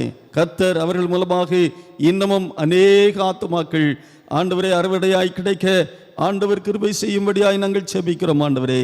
எல்லாரையும் விடுதலை செய்வதற்காக கல்வாரி சிலுவிலே ஜீவனை கொடுத்ததான எங்கள் தேவன், ஹல்லேலூயா. அருமையான நேபாள் தேசத்து மக்களுக்காகவும் ஆண்டவர் கல்வாரி சிலுவையிலே தம்முடைய இரத்தத்தையும் தம்முடைய ஆண்டவரே ஜீவனையும் தந்திருக்கிறீர். உமக்கு நன்றி அப்பா. அதன் மூலமாய் அந்த தேசம் முழுமைக்குமாய் ரட்சிக்கப்பட ஆண்டவர் கிருபை தர வேண்டும் என்று சொல்லி நாங்கள் செபிக்கிறோம். ஒவ்வொருவரும் ஆண்டவரை அறிகிற அறிவை பெற்றுக்கொள்ள ஆண்டவர் கிருபை தருவீராக. அதற்காக பணியாற்றுகிறதான மிஷனரிகளுக்காக நாங்கள் செபிக்கிறோம். ஆண்டவர் ஆசீர்வதிப்பீராக. மிஷனரி குடும்பங்களுக்காக நாங்கள் செபிக்கிறோம். கர்த்தர் பயன்படுத்துவீராக. ஒவ்வொருவர் மூலமாக அநேக ஆத்துமாக்கள் ஒவ்வொரு நாளும் சந்திக்கப்பட ஆண்டவர் கிருபை தர வேண்டும் என்று சொல்லி நாங்கள் செபிக்கிறோம் அப்பா. எங்களை ஒரு விசை கொடுத்தால் தீமுடைய சமத்தில் ஒப்பு கொடுத்து செபிக்கிறோம். கர்த்தர் அற்புதமான காரியங்களை செய்வீராக. துதி கன மகிமை எல்லாவற்றையும் உமக்கே ஏறெடுக்கிறோம். இயேசுவின் நாமத்திலே ஜெபங்கேளும் ஜீவன நல்ல பிதாவே, ஆமீன், ஆமீன். நாம் யாவரும் ஒரு விசை கரங்களை உயர்த்தி இந்த ஸ்டேட் 7 இருக்கக்கூடிய மக்களுக்கு அந்த ஒரு நாள் ஒரு நேர உணவு என்கிற நிலைமை மாறி எல்லா ஜனங்களும் ஏகദേശம் 30 லட்சம் ஜனங்கள் வாழ்கிறார்கள். 9 மாவட்டங்கள் அந்த மாநிலத்தில் இருக்கிறது. இந்த 30 லட்சம் ஜனங்களுக்கும் தேவன் நிறைவான ஆகாரத்தை தரும்படியாக கண்களை மூடி ஸ்தோத்திரம் பண்ணலாமா? ஸ்தோத்திரம், ஸ்தோத்திரம், ஸ்தோத்திரம், ஸ்தோத்திரம், ஸ்தோத்திரம். அடுத்ததாக ஒரு ஜெப குறிப்பு அருமையான கிறிஸ்டினா நேசமன் இந்த முன்பாக ஜெபிப்பாங்க. நேபாள் தேசத்திலே ஏகதேசம் நமது ஹெவன் டிவியின் காஸ்பல் ஃபார் நேபாள் ஊழியங்களின் மூலமாக 330 ஆதரவற்ற பிள்ளைகள் பராமரிக்கப்படுகிறார்கள். இந்த ஆதரவற்ற பிள்ளைகளுக்கு ஒரு நாள் ஒரு நேர உணவுக்கு 400 ரூபாய் செலவாகிறது. ஃபீட் ப்ரோ என்று அந்த கிட்டினுடைய பெயர். ஒரு மாலை நேர உணவு ஃபீட் ப்ரோ. அந்த பள்ளிக்கூடங்கள் அங்கே லஞ்ச் சிஸ்டம் கிடையாது. தமிழ்நாடு போல மதிய உணவு திட்டம் அங்கே இல்லை. அதனால் நாம் அடாப்ட் பண்ணியிருக்கிற ஏற்றுக்கொண்டிருக்கிற பள்ளிகளுக்கு நம்முடைய என்ஜிஓ மூலமாக ஃபீட் நேபாள் என்ஜிஓ மூலமாக பராமரிக்கப்படுகிற அந்த 330 ஆதரவற்ற பிள்ளைகளுக்கு ஒரு நாள் ஒரு வேளை உணவு, அது ஒரு மாதம் முழுவதற்குமாக 400 ரூபாய் நம்ம சார்ஜ் பண்ணுறோம். தேவன் உங்கள் இருதயத்தில் பேசுவாரானால் அந்த கண்காணாத தேசத்தின் ஏழை பிள்ளைகளுடைய ஆகாரத்தில் நீங்கள் பங்கு கொள்ள விரும்பினால் நீங்கள் எங்களுக்கு ஒரு வாய்ப்பு கொடுங்க. கர்த்தர் ஆஸ்வதிப்பாராக. இந்த குறிப்புக்காக 330 ஆதரவற்ற பிள்ளைகளுக்காகவும் ஜெபிப்பாங்க. இணைந்து நாம் ஜெபிப்போம். கர்த்தர் ஆஸ்வதிப்பாராக. Praise the Lord. நீ கண்டவைகளையும் கேட்டவைகளையும் சொல்ல வேண்டும் என்று நம்ம அப்போஸ்தலர் 4:20 படிக்கிறோம். இன்றைக்கு சிறு பிள்ளைகளை பற்றி நம்ம ஜெபிக்கிறதுக்காக வந்திருக்கிறோம். அங்கே உள்ள சிறு பிள்ளைகளை கூட நான் சந்தித்தேன். என்னென்னா 3ஆம் கிளாஸ் படிக்கிற பிள்ளை அந்த ஹோட்டலில் டேபிள் கிளீனிங் வேலை செய்யும். என்ன கண்கூட கண்ட காட்சி இது. நாம் கண்டிப்பாக நம்முடைய இருதயத்தின் ஆழத்திலிருந்து அந்த நேபாள் தேசத்துள்ள 330 பிள்ளைகளை நினைத்து ஜெபிப்போம். அனைவரும் கண்களை மூடி ஆண்டவரை நோக்கி பார்த்து தேவ சமூகத்தில் நம்மளை அர்ப்பணித்து ஜெபிக்கும் பொழுது ஆண்டவர் உங்கள் உள்ளத்தில் எதை பேசுகிறாரோ அதை நீங்கள் செய்யும்படியாய் கேட்டுக்கொள்கிறேன். அன்பும் இரக்கமும் கிருபையும் நிறைந்த என் நல்ல நேசரே, உண்மை நன்றியுள்ள இருதயத்தோடு ஸ்துதிக்கிறோம் அப்பா, ஸ்தோத்திரிக்கிறோம் அப்பா. ஏசப்பா, அந்த 330 பிள்ளைகளையும் பராமரித்து கொண்டிருக்கிற வேளையில் ஆண்டவரே, அதற்கு தேவையான உதவி கரங்களை நீட்ட கிருபை செய்ய வேண்டும் என்று கெஞ்சுகிற ராஜா. ஒரு ரொட்டி துண்டுக்காக அந்த பிள்ளைகள் ஏங்கி வருகிறதை கண்கூட பார்த்தேன் ஆண்டவரே. ஒரு பிஸ்கட்டுக்காக அந்த பிள்ளைகள் ஏங்குகிறதை பார்த்தோம் ஆண்டவரே. அப்படியாக இருக்க அந்த தேசத்தில் எங்கள் தேசத்தின் ஜனங்கள் ஆண்டவரே, ஒரு விஷயம் ஆண்டவரே, ஒரு விஷயம் அந்த பிள்ளைகளை நினைக்க நீங்க கிருபை செய்யுங்க ராஜா. நீங்க இறங்குங்க ராஜா. அந்த பிள்ளைகளுக்கு உதவி கரங்களை நீட்ட கிருபை செய்யுங்க ராஜா. இயேசுவே, உம்முடைய சமூகத்தில் அடிமை தாழ்த்தி கெஞ்சுகிற ராஜா. அப்பா, நீர் கேட்கிறதுக்கு பதில் தருவீர் என்று விசுவாசிக்கிறேன் ஆண்டவர். ஒவ்வொரு ஜனங்களும் இந்த இடத்துல வந்து அப்பா உம்முடைய நாமத்தை மகிமைப்படுத்த கிருபை செய்யும் அப்பா. ஸ்துதிக்கிற ஸ்தோத்திரம் என்னை தாழ்த்தி கெஞ்சுகிறேன் அப்பா. அப்பா உமக்கு ஸ்தோத்திரம். 330 பிள்ளைகளையும் கூட ஒரு விஷயம் கூட உம்முடைய கரத்தில் அர்ப்பணித்து ஜெபிக்கிறேன்.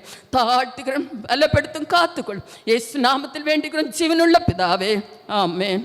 அடுத்தபடியாக ஒரு ஜெப குறிப்பு. எங்களுடைய ஹெவன் டிவியினுடைய அட்மினிஸ்ட்ரேட்டராக இருக்கக்கூடிய சகோதரி சீனி அவர்கள் முன்பாக வருவார்கள். ஹல்லேலூயா. கர்த்தருடைய நாமம் பரிசுத்தப்படுவதாக. நாங்கள் கடந்த வருடம் 2023 நேபாள் தேசத்துக்கு கடந்து சென்றிருந்தோம். அப்போ பார்த்தீங்கன்னா இப்போ இவ்வளோ பெரிய ஆலயமாக இருக்குது. ஆனால் நாங்கள் போயிருக்கும்போது அங்கே அப்போது நாங்கள் ஒரு சர்ச்சை பிரதிஷ்டை பண்ணினோம் கைலலி மாவட்டத்தில். அதுவும் ஒரு 800 ஸ்கொயர் ஃபீட் அடியில் தான் இருக்கும். ஒரு சின்ன சர்ச்சு தான்.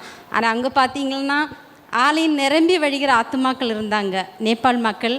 அவங்க வர்ஷிக்கிற அந்த விதங்கள் அதெல்லாம் பார்க்குறதுக்கு கர்த்தருக்குள்ள அவ்வளோ சந்தோஷமாக இருந்துச்சு. நம்மளுக்கு இங்கே அவ்வளோ பெரிய ஆலயங்கள் இருக்குது, அவ்வளோ இட வசதிகள் இருக்குது. அங்கே பார்த்தீங்கன்னா கையை ஒசத்தி ஒர்ஷிப் பண்ணி ஆராதிக்க கூட முடியாது, அவ்வளோ குட்டையாக கட்டையாக அப்படி ஒரு பகுதி. அங்கேயும் பிரதரை அடிக்கல் போட்டு அங்கே நாங்கள் போயிருக்கும்போது அடிக்கல் போட்டோம். அதை கடந்த நவம்பர் மாதம் இன்னொரு ட்ரிப்பில் போன சிஸ்டர்ஸ் அவங்க எல்லோரும் சேர்ந்து அதை பிரதிஷ்டை பண்ணாங்க. இப்போ அவங்க தான் இந்த தாதல்தோரா மாவட்டத்தில் அடிக்கல் போட்டிருக்கிறாங்க.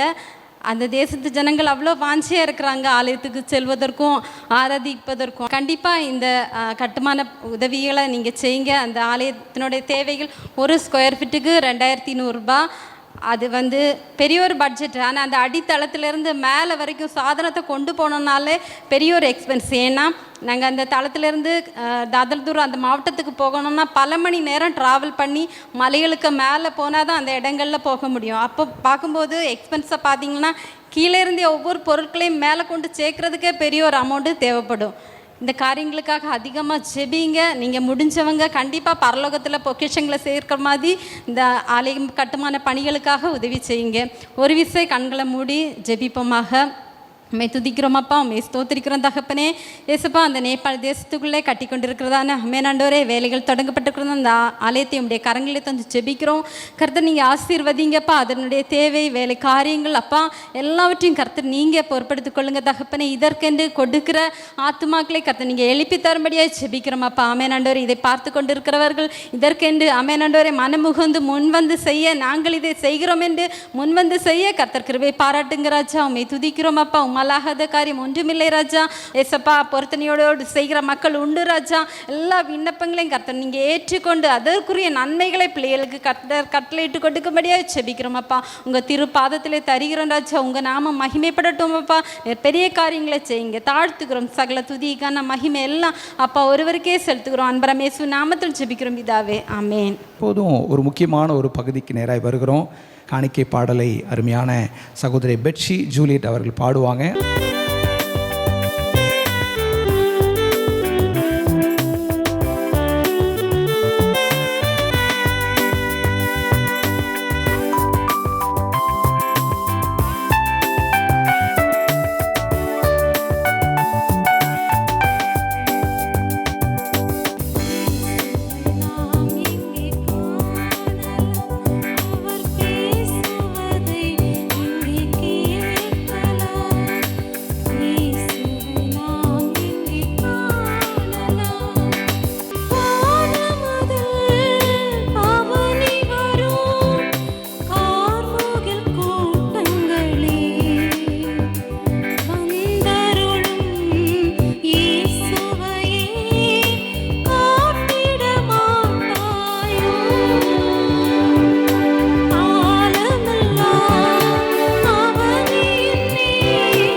எப்போதும் உற்சாகமாய் கொடுத்த இந்த காணிக்கைக்காய் ஜெபிக்கும்படி எங்களுடைய ஹெவன் டிவி குடும்பத்தை சேர்ந்த பஷீர் ஆண்டி முன்பாக அழைக்கிறோம். ஹல்லேலூயா. கர்த்தருடைய பரிசுத்த நாம மகிமைப்படுவதாக. நம்ம நேபாளில் உள்ள எல்லா காரியங்களையும் நம்ம கேட்க கர்த்தர் கிருபை தந்தார். அழைக்கப்பட்டோர் அநேகர், தெரிந்து கொள்ளப்பட்டோர் ஒரு சில முத்துக்களாய் நீங்கள் இந்த இடத்துல வந்திருக்கீங்க. கர்த்தர் தாமே உங்கள் யாவரையும் ஆசீர்வதிப்பாராக. இன்றைய நாட்களில் நம்ம கரங்களில் கொடுக்கப்பட்டிருக்கிற எல்லா ஆசீர்வாதங்களுக்கும் சொந்தக்காரர் ஆண்டவர். அதில் நமக்கு தருகிறதுல ஒரு பங்கு நம்ம என்ன செய்கிறோம், இன்னைக்கு மனதார நேபாளுக்கென்றும் அங்கே கட்டப்படுகிற ஆலயத்துக்கென்றும் நேபாள் பிள்ளைகளுக்கென்றும் நீங்கள் பொருத்தனையாக இந்த கொடுத்த அந்த காணிக்கைகளுக்காக நம்ம எல்லாரும் கண்களை மூடி ஜெபிப்போம். ஹல்லேலூயா, ஹல்லேலூயா, ஹல்லேலூயா, ஹல்லேலூயா. இயேசுவே மை துதிக்கிறோம் ஆண்டவரே, மை துதிக்கிறோம் ஆண்டவரே. இதில் என்னென்ன பொருத்தனையோடு ஆண்டவரே நம்முடைய பிள்ளைகள் விதைத்திருக்கிறார்களோ, நேபாள் பிள்ளைகளுக்கு தேசத்துக்கு விதைத்திருக்கிறாங்களோ ஆண்டவரே, ஒவ்வொருடைய கரங்களையும் கத்த இந்த வேளையிலே ஆண்டவரே நீங்கள் ஆசீர்வதிக்கும்படிக்காய் ஜெபிக்கிறோம். நம்முடைய சமூகத்தில் நம்முடைய பிள்ளைகள் வெறும் கையாய் வராதபடி ஆண்டவரே தங்களுக்கு நீங்கள் கொடுத்த ஆசீர்வாதத்தில் ஒரு சிறு பகுதி ஆண்டவரே இந்த பிள்ளைகள் மனதார ஆண்டவரே நேபாளுக்கென்று படைத்திருக்கிறார்கள். கர்த்தாவே ஆண்டவரே இந்த பிள்ளைகளை இந்த வேளையில் நீங்கள் தயவாய் நினைவு கூறும்படிக்காய் நான் செபிக்கிறேன் ஆண்டவரே. சிறுக விதைக்கிறவன் சிறுக அறுப்பான், பெருக விதைக்கிறவன் பெருக அறுப்பான் என்று சொல்லியிருக்கீங்க கர்த்தாவே ஆண்டவரே. அப்பாமை துதிக்கிறோம். அந்த காணிக்கையை நாங்கள் உங்கள் கருத்திலே தந்து ஜெபிக்கிறோம். அப்பா இதற்கு பலனை என் தேவன் ஆண்டவரே பரத்திலிருந்து நீங்கள் கொடுக்கும்படிக்காய் ஜெபிக்கிறோம். 30, 60, 100 பலன்களை இந்த பிள்ளைகள் பெற்றுக்கொள்ளும்படிக்காய் நாங்கள் ஜெபிக்கிறோம். அப்பா கொடுத்த ஒவ்வொரு கரங்களையும் மனதார வாழ்த்தி நாங்கள் ஆசீர்வதிக்கிறோம். அப்பாமை துதிக்கிறோம் ஆண்டவரே. இந்த வேளையிலும் ஆண்டவரே எங்கள் நேபாள் ஆண்டவரே நமக்கு ஸ்தோத்திரம் அப்பா. ஹெவன் டிவி பங்காளர்கள் நாங்கள் ஜெபிக்கிறோம் கர்த்தாவே, மெய் துதிக்கிறோம் அப்பா. ஆண்டவரே எப்படியாவது இந்த மிஷனரிகளை தாங்க வேண்டும், மிஷனரி பிள்ளைகளை தாங்க வேண்டும் என்று சொல்லி ஆண்டவரே 330 பிள்ளைகளை தாங்க வேண்டும் என்று சொல்லி ஆண்டவரே எப்படியாவது நான் ரொம்ப கொடுக்க முடியாவிட்டால் நான் ஒரு வேத புத்தகத்துக்காது என்னால் முடிந்ததை நான் கொடுப்பேன் என்று சொல்லி ஆண்டவரே அப்பா இந்நாள் வரைக்கும் ஆண்டவரை உதவி செய்கிற ஆண்டவரே எங்கள் ஹெவன் டிவி நேபாள் பங்காளர்களுக்காக நாங்கள் ஜெபிக்கிறோம் கர்த்தாவே. ஆண்டவரே இது ஆண்டவரே பிள்ளைகள் கொடுக்கப்பட்ட வாய்ப்பு என்பதை ஆண்டவரே இந்த உலகத்தில் உணர்ந்து அவர்கள் செய்கிற அந்த பங்காளர் குடும்பங்களை கர்த்தர் வேளையிலே ஆசீர்வதிங்க கர்த்தாவே. என்னென்ன பொருத்தனையோடு எண்ணங்களோடு ஏக்கங்களோடு உம்முடைய பிள்ளைகள் ஆண்டவரே இந்த மாதந்தோறும் இந்த காணிக்கையை படைக்கிறார்களோ ஆண்டவரே பங்காளர் குடும்பங்களை கர்த்தர் ஆசீர்வதிங்க. இதற்கு பலனை தேவன் பரத்திலிருந்து ஈவாய் கொடுங்கப்பா. உம்முடைய ஆள்கைக்குள்ளாக தந்து ஜெபிக்கிறோம். துதிகன மகிமை எல்லாம் ஒருவருக்கே செலுத்துகிறோம் இயேசுவின் நாமத்தில் பிதாவே, ஆமென், ஆமென், ஆமென். அடுத்தபடியாக எங்களுடைய வேதாகம பொக்கிஷங்கள் காரியங்களை குறித்து எங்களுடைய சகோதரி அருமையான ஜெபா சகோதரி அவர்கள் பகிர்ந்து கொண்ட பிற்பாடு எங்களுடைய கர்த்தருடைய தாசனும் நேபாள் மிஷனரியுமாக இருக்கின்ற அருமையான கர்த்தருடைய தாசன் சகோதரர் பி மேத்யூ அவர்கள் மூலமாக தேவன் இன்றைக்கு பேச போகிற வார்த்தைகளை கேட்க போகிறோம். அல்லேலூயா.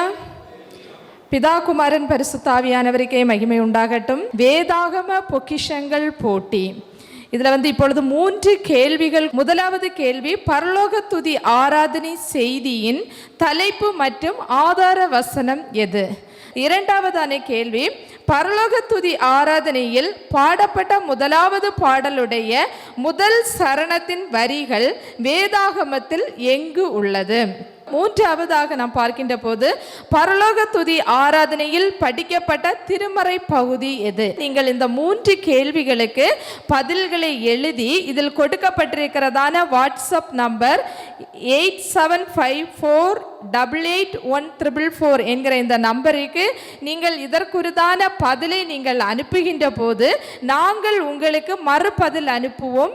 7 கேள்விகளும் இந்த போட்டிக்கு உரிதான விதிமுறைகள், ரூல்ஸ் அண்ட் ரெகுலேஷன் உங்களுக்கு அனுப்பப்படும். நீங்கள் அதற்கு அந்த 7 கேள்வி நாங்கள் அனுப்புகின்ற கேள்விக்கு நீங்கள் பதில் அனுப்புகின்ற போது நாங்கள் அந்த சரியான பதில்களை தெரிந்தெடுத்து அதில் வந்திருக்கிற வெற்றியாளர் யார் என்று நாங்கள் உங்களுக்கு அறிவிப்பதோடு மட்டுமல்ல, உங்களுக்கு நாங்கள் பரிசுகளை கொடுப்போம். தொடர்ந்து நீங்கள் இதை பயன்படுத்தி கொள்ள உங்களுக்கு பிரயோஜனமாக இருக்கும். இனமாக ஒவ்வொரு மாதமும் இந்த வேதாகம போட்டிகள் நடத்தப்படும். இதில் லிங்க் கொடுத்திருக்கிறது, யூடியூப் ஹெவன் டிவி இந்தியா என்று கொடுக்கப்பட்டிருக்கிறது. நீங்கள் எல்லாரும் இதில் கலந்து கொண்டு பங்கு பெற்று வெற்றி பெறுவதோடு மட்டுமல்ல, தேவனுடைய ராஜ்யத்துக்கு நாமும் நம்மை என்ன செய்வோம், ஆயத்தப்படுத்திக் கொள்வோம். தேவன் நம்மையும் நம்முடைய குடும்பத்தையும் நம்முடைய சபையையும் தொடர்ந்து ஆசீர்வதிக்க போதுமானவராக இருக்கிறார். தேவன் தாமே நம்மை அனைவரையும் ஆசீர்வதித்து வழி நடத்துவாராக. ஆமென். ஹல்லேலூயா. கர்த்தர் நல்லவர். எல்லாரும் கண்களை மூடுவோமா? நெருக்கத்திலே உம்மை அழைத்தேன், நெருங்கி உதவி எனக்கு அளித்தீர். நெருக்கத்திலே உம்மை அழைத்தேன், நெருங்கி உதவி எனக்கு அளித்தீர். திசை கெட்டெங்கும் அலைந்திடாமல் தீவிரம் வந்தென்னை தாங்குகின்றீர். திசை கெட்டெங்கும் அலைந்திடாமல் தீவிரம் வந்தென்னை தாங்குகின்றீர். உம் பாதம் பணிந்தேன் என்னாலும் துதியே, உம்மை அன்றி யாரை பாடுவேன். ஏசையா உந்தன் அன்பு உள்ளம் பொங்குதே, ஏசையா உந்தன் அன்பு உள்ளம் பொங்குதே. எல்லாரும் கண்களை மூடி கிருபையும் இரக்கமும் நிறைந்த எங்கள் நல்ல கர்த்தாவே, இதோ இந்த நாளிலேயும் கூட உம்முடைய வார்த்தைக்காக இந்த இடத்துல வந்திருக்கக்கூடிய இந்த பிள்ளைகளை கண்ணோக்கி பாருங்க ஆண்டவரே. அப்பா, இந்த ஒரு மகிமையான தேவாலயத்தில் நின்று உம்முடைய வார்த்தையை பிரசங்கிப்பதற்கு ஆண்டவரே, எங்கள் கன்னியாகுமரி மாவட்டத்தில் ஆண்டவரே இந்த சாந்தபுரம் சிஎஸ்ஐ சேகர சபையில் நின்று உம்முடைய வார்த்தையை பகிர்ந்து கொள்ள தேவன் பாராட்டின இரக்கத்துக்கு நன்றி ஆண்டவரே. இந்த பரலோக துதி ஆராதனையில் இந்த வார்த்தைகளை வீடுகளில் உட்கார்ந்து கவனிக்கக்கூடிய ஜனங்களுக்கு இந்த நாளின் வார்த்தை அவர்களுடைய வாழ்க்கையை மாற்றுவதாய் மாறட்டும் அப்பா. சம்பூர்ணமான முடிவு என்ற தலைப்பில் இவர்களோடு இன்றைக்கு பகிர்ந்து கொள்ளுகிற இந்த வார்த்தை இவர்களுடைய வாழ்க்கையை ஒரு விசை திருப்பி பார்க்கட்டும். பரிசுத்த ஆவியானவரே, எங்களுக்கு உதவி செய்யுங்கப்பா. இதே இந்த சபைக்குள்ளிருந்து, இதே இந்த பலிபீடத்திலிருந்து உம்முடைய வார்த்தைகளினால, உம்முடைய வசனங்களினால, உம்முடைய வாக்கு தத்தங்களினால திருப்தியான எத்தனையோ ஜனங்கள் உண்டு, எத்தனையோ குடும்பங்கள் உண்டு, எத்தனையோ எங்கள் சபை மக்கள் உண்டுப்பா. உயர்ந்த ஸ்தானங்களில, அடுத்தடுத்த நிலைகளில எங்க பிள்ளைகள் வளருவதற்கு இந்த சபை எங்களுக்கு ஒரு பெரிய ஒரு அடைக்கல பட்டணமாய் இருந்ததே. அப்படிப்பட்ட இந்த இடத்துல வந்து அப்பா நிற்பதற்கு தகுதி தந்தீரே, கிருபை தந்தீரே, உமக்கு நன்றி அப்பா. இயேசு பிரசங்கிப்பதற்கு பேதுரு தன்னுடைய படகை கொடுத்தான்.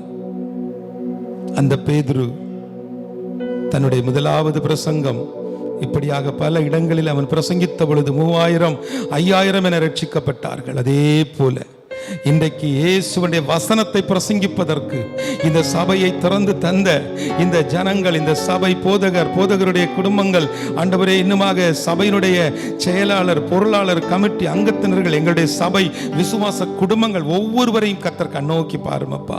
ஒரு விசை மனமிறங்கும் ஆவியானுடைய செயல் வெளிப்படட்டும். கர்த்தருடைய கிரியைகள் இந்த இடத்துல வெளிப்படுவதாக. அவங்க என்ன நோக்கத்துக்காக வந்தாங்களோ, என்ன எதிர்பார்ப்போடு வந்தார்களோ, அது அப்படியே நடக்கட்டும். துதி கன மகிமை எல்லாவற்றையும் அப்பா ஒருவருக்கே செலுத்துகிறேன். இயேசுவின் மூலம் ஜெபிக்கிறேன் நல்ல பிதாவே, ஆமேன், ஆமேன். என்னோடு திருப்பிக் கொள்ளுங்கள். யோபு 8வது அதிகாரம், அதில் உள்ள 7வது வசனம். உம்முடைய துவக்கம் அற்பமாயிருந்தாலும் உம்முடைய முடிவு சம்பூர்ணமாயிருக்கும். ஒரு அல்லேலூயா சொல்லுங்களேன். அல்லேலூயா, அல்லேலூயா. இது கர்த்தருடைய ஆலயம். நாம் அவரோடு பேசி கொண்டிருக்க வேண்டும், அவர் நம்மோடு பேசி கொண்டிருப்பார். இதே போலத்தான் சபைகளில் வந்து வார்த்தைகளை கவனிக்க அநேகருடைய வாழ்க்கையில் கர்த்தருடைய அந்த மெல்லிய சத்தத்தை உணர்ந்திருக்கிறார்கள். இயேசுவின் நாமத்தினால இன்றைக்கு இந்த இடத்துல வந்திருக்கக்கூடிய நமக்கு தேவன் வைத்திருக்கக்கூடிய விசேஷித்த நன்மைகள் பல உண்டு. இந்த யோபு பக்தனுடைய வாழ்க்கையை குறித்து நான் பார்க்கும் பொழுது இந்த சம்பூர்ணமான முடிவு எப்படி வந்திருக்கும் என்று சொல்லி நான் யோசித்தேன். ஒரு சாதாரண மனிதனுடைய வாழ்க்கையை குறித்து நான் பார்க்கும் பொழுது நம்முடைய வாழ்க்கையில் யோபுவை குறித்து வசனத்தை படிக்கிறோம், யோபுவை குறித்து சம்பவங்களை தெரிந்து கொள்கிறோம். யோபுடைய வாழ்க்கையில் இப்படியெல்லாம் நடந்துச்சுன்னு சொல்கிறோம். ஆனால் இந்த யோபுவை விட மேலான சில அனுபவங்கள் நமக்கு வந்து கொண்டிருக்கிறது. இங்கே வந்திருக்கக்கூடிய நமக்கு நம்முடைய வாழ்வில் இப்படிப்பட்ட பல நிந்தனைகளும் அவமானங்களும் ஒவ்வொரு நாட்களிலேயும் வந்து கொண்டிருக்கிறது. அதே போல் இந்த இடத்துல நீங்கள் பார்த்தீங்கன்னு சொன்னால், முதலாவது இந்த அதிகாரத்தில் 1வது அதிகாரத்தின் 8வது வசனத்தில் அவனை போல யாருமே இல்லைன்னு சொல்லி கர்த்தரே சாட்சி கொடுக்கிறார். வாசிங்க, யோபு 1:8. கர்த்தர் சாத்தானை நோக்கி, சாத்தான்ட்ட சொல்றாரு, என் தாசனாகிய யோபின் மேல் கவனம் வைத்தாயோ? உத்தமனும் சன்மார்க்கனும் தேவனுக்கு பயந்து பொல்லாப்புக்கு விலகரனும் ஆகிய அவனைப் போல பூமியில் ஒருவனும் இல்லை என்றார். நல்ல கவனிங்க. நான் யோசிச்சு பார்க்குறேன், ஆண்டவர் யாரை ரொம்ப நேசிக்கிறாரோ அவர்களுக்கு தான் நிறைய பாடுகள், நிறைய பிரச்சனைகள். சில நேரங்களில், சில இடங்களில், சில ஆராதனைகளில், சில சபைகளில், சில ஊழியர்கள் சில பகுதிகளில் அல்ல கிராம ஊழியங்களில் போய் பேசும்பொழுது அவங்க சொல்லுவாங்க, நீங்கள் இயேசு கிறிஸ்துவை ஏற்றுக்கொண்டா உங்கள் பிரச்சனைகள் மாறும், அவர் வியாதியிலிருந்து விடுதலை கொடுப்பார், அவர் கடனிலிருந்து விடுதலை கொடுப்பார், அவர் பிரச்சனைகளிலிருந்து விடுதலை கொடுப்பார்னெல்லாம் சொல்லுவதை நம்ம பார்த்துருக்கிறோம், கேட்டிருக்கிறோம். பெரிய பெரிய வால் போஸ்டுகள் எல்லாம் போட்டிருப்பாங்க இந்த கூட்டத்துக்கு நீங்கள் வந்தா. ஆனால் உண்மை என்னன்னு தெரியுமா? இயேசு கிறிஸ்து எந்த இடத்துலையுமே நீங்கள் என்கிட்ட வந்தால் உங்கள் கடனை நான் தீர்ப்பேன் அவர் சொல்லவே இல்லை. எங்கேயாவது சொல்லியிருக்கிறாரா நீ வந்தால் உன் கடனை நான் தீர்த்துருவேன் அப்படின்னு? ஒரு ஆமென் சொல்லுங்களேன்.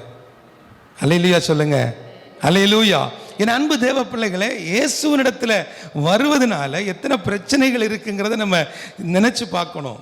இயேசுவை ஏற்றுக்கொண்டதுனால, இயேசுடைய போதனைகளை கேட்கறதுனால, நாம் தேவனோடு நடப்பதனால, ஒரு விசுவாசமுள்ள ஒரு வாழ்க்கை வாழுவதனால எத்தனை பாடுகள் நாம் படுகிறோம் என்பதை நம்முடைய வாழ்க்கையில் புரிந்து கொள்ளணும். யோபுடைய வாழ்க்கையை நாம் பைபிளில் தான் படித்தோம். நம்ம யோபு கூட வளரல, யோபு கூட வாழல. ஆனால் நீங்களும் நானும் அப்படி அல்ல. இயேசுவை சொந்த இரட்சகராக ஏற்றுக்கொண்டு இன்றளவும் அவருக்காக காத்திருக்கிறோம். அவர் வருவார், என்னை கூட்டி செல்லுவார், எனக்காக ஒரு தேசம் உண்டு, எனக்காக ஒரு தேசத்தை, எனக்காக ஒரு இடத்தை அவர் ஆயத்தப்படுத்தி வைத்திருக்கிறார். தேற்றரவாளன் வருவார், என்னை தேற்றுவார், என்னை அழைத்து செல்வார் என்று சொல்லி ஒரு பெரிய நம்பிக்கையோட காத்திருக்கிறோம். நம்ம யோபுவை விட பாக்கியவான்கள். ஆனால் யோபுவுடைய வாழ்க்கையில் நடந்த ஒவ்வொன்றையும் பார்க்கும் பொழுது அவன் தன்னுடைய பிள்ளைகளை இழந்தான், தன்னுடைய சொத்து சுகங்களை இழந்தான், எல்லாவற்றையும் இழந்து இங்கே இந்த வசனத்தில் ஒரு சம்பவத்தை நம்ம பார்க்க முடியும். 1வது அதிகாரம் 21. நிர்வாணியாய் என் தாயின் கர்ப்பத்திலிருந்து வந்தேன், நிர்வாணியாய் அவ்விடத்துக்கு திரும்புவேன். கர்த்தர் கொடுத்தார், கர்த்தர் எடுத்தார், கர்த்தருடைய நாமத்துக்கு ஸ்தோத்திரம் என்றான். நல்ல கவனிங்க. எல்லாம் இங்கே நிறைய பேர் குடும்பமாக நம்ம வந்திருக்கிறோம், எல்லாரும் ஃபேமிலி பீப்புள். எல்லாம் கவனித்து கொண்டுங்க. வீடுகளில் உட்கார்ந்து இந்த வார்த்தைகளை கவனிக்கிறவர்கள் இதை புரிந்து கொள்ளணும். ஆண்டவர் நம்மை இணைத்ததுக்கு ஒரு நோக்கம் உண்டு. இன்றைக்கி நம்முடைய வாழ்க்கை நல்ல ஒரு ஆரம்பம் பார்க்குறோம். சிலரை பார்த்திங்கன்னா அவர்களுடைய வாழ்வின் ஆரம்பமே பயங்கரமாக இருக்கும், அவர்களுடைய ஆரம்பம் ரொம்ப அற்புதமாக இருக்கும். ஆனால் முடிவை பார்த்திங்கன்னா ரொம்ப கஷ்டமாக இருக்கும். சிலருடைய வாழ்க்கையில் ஆரம்பங்கள் அற்பமாக இருக்கும், மற்றவர்களால் நம்ம நிந்திக்கப்படக்கூடிய அனுபவங்கள் இருக்கும். பார்த்து சிரிப்பாங்க, மற்றவர்கள் நம்மை பார்த்து சிரிப்பார்கள், ஒதுக்கி வைப்பார்கள். அவ்வளவு ஏன் சொந்தத்திலேயே கல்யாணத்துக்கு கார்டு தரமாட்டார்கள், ஒரு நல்லது கெட்டதுக்கு சொல்ல மாட்டாங்க. ஏன்னு சொன்னால் அவ்வளவு முக்கியமான ஆள் நீங்கள் இல்லை. அப்படி ஒன்றும் உங்கள்கிட்ட இதை சொல்லணும்னு அவசியம் இல்லை. நீங்கள் போய் எல்லாருக்கும் கார்டு வச்சியே, எனக்கு ஏன் கார்டு வைக்கலன்னு கேட்டால் மறந்துட்டேன் மன்னிச்சுக்கோன்னு சொல்ல மாட்டாங்க. உனக்கு ஒன்றும் கார்டு தரணும்னு அவசியம் ஒன்றும் இல்லை அப்படிம்பாங்க. ஏன் தெரியுமா? அவ்வளவு அற்பமாக நம்மை பார்ப்பாங்க. ஆனால் நமக்கு ஒரு காலத்தை கர்த்தர் கொடுப்பார். அவர்கள் கண்களுக்கு முன்பதாக உங்கள் பிள்ளைகளை கர்த்தர் உயர்த்துவார், தலைமுறைகளை ஆசீர்வதிக்கக்கூடிய கர்த்தர்.